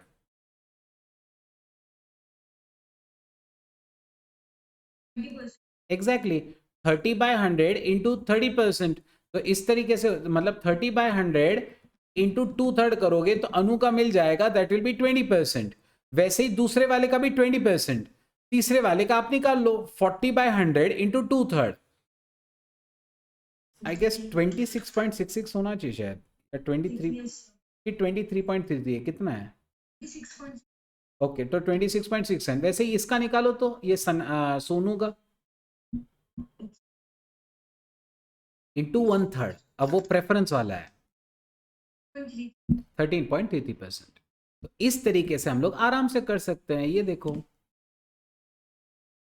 उनके रिलेटिव वेट्स निकाले, वोटिंग पावर निकाला, खत्म। रिलेटिव वेट्स का मतलब क्या है, जैसे 2 × 3/30/100, तो इसको डिवाइड करके जो बचा वो ले लिया उसने, ऐसा। क्लियर, इजी, ठीक है। तो ये एक्चुअली चैप्टर का सेकंड पार्ट है, ये वो डीवीआर वाला पार्ट है, ये वो डीवीआर वाला पार्ट है। अगला जो सवाल है बेटा, अगला सवाल इजी है, सिर्फ एंट्रीज का ही है, बैलेंस शीट नहीं है, तो फटाफट हो जाएगा। जैन 21 एग्जाम 5 मार्क का ये सवाल था। The directors of Umang limited passed resolution to buy back 5 lakh of its fully paid up equity shares of 10 rupees each at 15 per share. This buyback is in compliance with the provisions of Companies Act 2013. For this purpose, the company sold its investment of 30 lakh for 25 lakh, issued 20,000 12% preference shares of 100 each at par, entire amount being payable on application, used 15 lakh of security premium apart from its adequate balance in general reserve to fulfill its legal requirements under buyback. The company has necessary cash. ठीक है, मतलब company के पास cash है, ठीक है ना, ध्यान में रखिएगा, कंपनी के पास कैश बहुत है, तो वो कैश का इस्तेमाल करेगी बायबैक के लिए। उसके अलावा उसने फ्रेश इश्यू भी किया हुआ है यहाँ पर प्रेफरेंस शेयर्स का। चलो एक एक करके एंट्रीज करेंगे। कंपनी ने कहा है कि वो 5 लाख शेयर बायबैक करने वाली है, 10 रुपए का 15 रुपए पे। आपको कैलकुलेट नहीं करना है, उन्होंने कैलकुलेट करके दिया हुआ है, उन्होंने बेटा कैलकुलेट करके दिया हुआ है आपको। अपना काम सिर्फ इतना है, अपने को इन्वेस्टमेंट बेचने की एंट्री करनी है, अपने को प्रेफरेंस शेयर इश्यू करने की एंट्री करनी है, और अपने को क्या करना है, बायबैक की एंट्री करनी है। तो चलो ओरली कर लेते हैं बेटा। अपने इन्वेस्टमेंट 30 लाख का इन्वेस्टमेंट 25 लाख में बेचा, एंट्री क्या होगी? 30 लाख का इन्वेस्टमेंट 25 लाख में बेच दिया, एंट्री क्या होगी? बैंक अकाउंट डेबिट 25 लाख, बराबर, बैंक में आपके पास 25 lakh.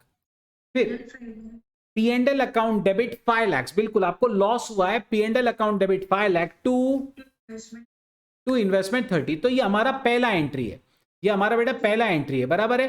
Bank account debit, P&L account debit to investment, बिल्कुल सही है, अमाउंट्स मैच हो गई है। आगे, issued 20,000 12% preference shares of 100 each at par, entire amount payable on application, entries. तो बोलो बोलो, एप्लीकेशन में डालो ना, एप्लीकेशन में डालो।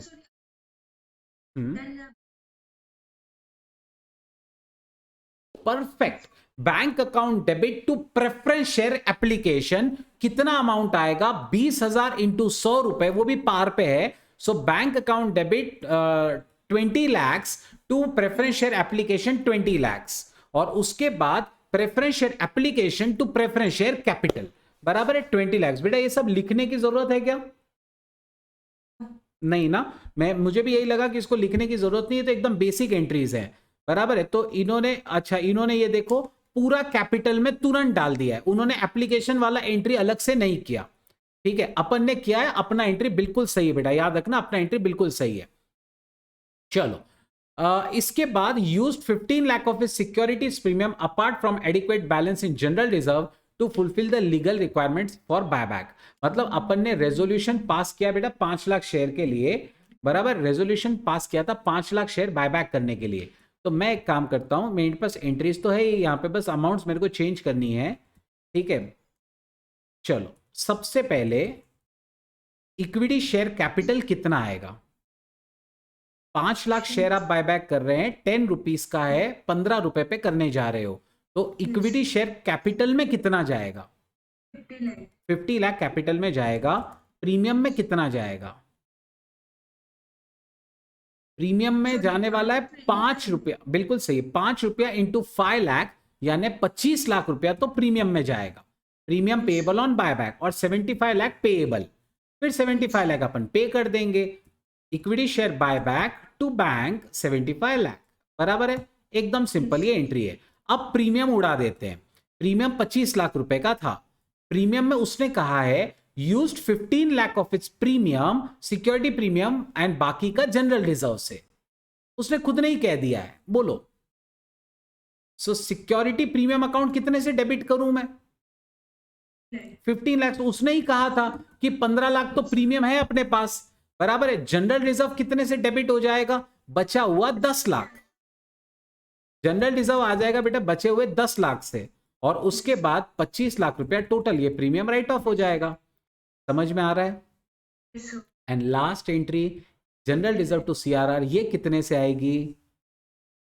50 लाख। साहिल आपको भी यही लग रहा है?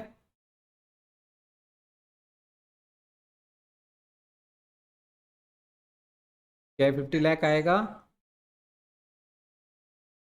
Answer is wrong. अपन ने फ्रेश इश्यू किया है, भूलो मत।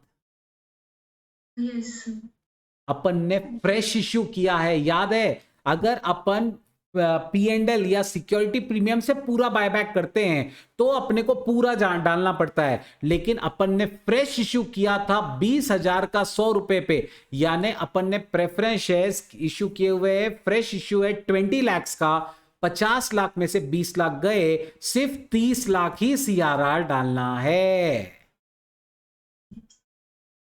समझ में आया? ये सबसे चैलेंजिंग पार्ट रहता है। फ्रेश इश्यू जब होता है तो सीआरआर सिर्फ उतना जाता है जितने का फ्रेश इश्यू नहीं हुआ था।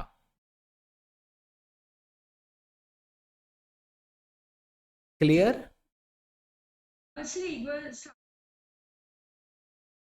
कौन सा?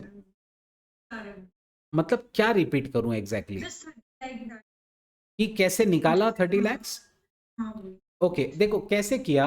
सबसे पहले अपने को पता है कि अपन ने या अगर आपको इसका वर्किंग ही चाहिए ना बेटा, वर्किंग मैं यहां पे लिखा देता हूं। ठीक है, इसका वर्किंग ही बता देता हूं। Nominal value of shares bought back, nominal value of shares bought back, कितने का फेस वैल्यू अपन ने बाय बैक किया? 50 lakhs, less no par value, सिर्फ फेस वैल्यू, पार वैल्यू बोलो या सिर्फ फेस वैल्यू, अगर है ना प्रीमियम भी होगा तो भी अपन फेस वैल्यू ही लेंगे, ऑफ शेयर्स फ्रेशली इशूड, सिर्फ और सिर्फ शेयर्स। याद रखना, मैं एक काम करता हूं यहां पे कैपिटल में दे देता हूं, क्योंकि फेस वैल्यू ही लेना है और सिर्फ शेयर्स का ही लेना है, डिबेंचर वगैरह का नहीं। Face value of shares freshly issued, हमने 20 लाख के फ्रेश इशू किए हुए हैं, बराबर, वो अपन ने कम कर लिया, तो आपको पता चल जाएगा amount to be transfer to CRR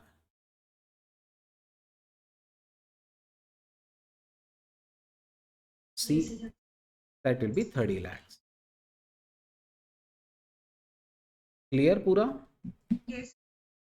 okay, तो that was question number 6। Okay, तो हमारी सारी एंट्रीज इनके साथ मैच हो रही है, बराबर है। बैंक में पे किया, फिर security premium to general reserve, और आप देख सकते हैं general reserve to CRR only 30 lakhs, not the entire amount. Okay, और ये वाला भी क्वेश्चन कर लो जरा, क्वेश्चन 7, नवंबर 20 एग्जाम 5 मैक्स। क्या क्वेश्चन हमने अभी किया? ABCD होल्ड इक्विटी कैपिटल 40 30 20 10, एस के पास है preference capital 30 40 20 10, paid up capital 75 lakh का इक्विटी, और प्रेफरेंस 25 लाख का। वाह, ये रेशियो चेंज किया उसने। यस, तो टोटल कैपिटल हो जाएगा आपका 100 लैक्स का, जिसमें से equity will be 3/4 and preference will be 1/4। तो पहले वाले का आंसर निकालिए, कम ऑन, ए का आंसर कितना होगा? यस साहिल, जस्ट ये लास्ट क्वेश्चन है, उसके बाद लास्ट क्वेश्चन है, ये 2 मिनट का ही क्वेश्चन है, इसलिए मैं बोला खत्म कर देता हूं इसको, फिर आरटीपी के क्वेश्चन हम लोग करेंगे उसके बाद में, ब्रेक के बाद।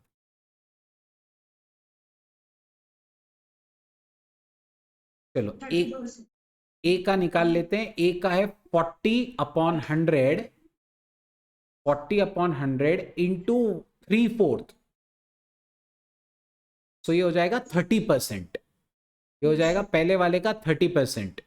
वैसे ही आप मुझे ये प्रेफरेंस वाले का भी निकाल के जो, जिसका 30 है,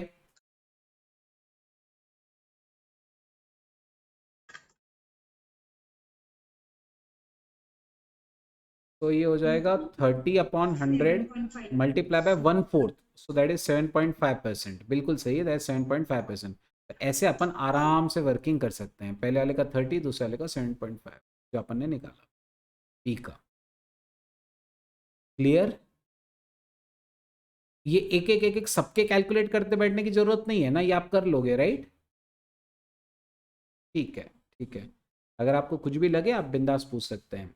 ये नवंबर 20 एग्जाम में भी आया था 5 मार्क के लिए। आप सोचो, ये ऑलरेडी अपन ये सब एग्जाम के क्वेश्चन कर रहे हैं, 4 एग्जाम्स में ये 3 बार क्वेश्चन आया हुआ है। You can understand the importance of this question.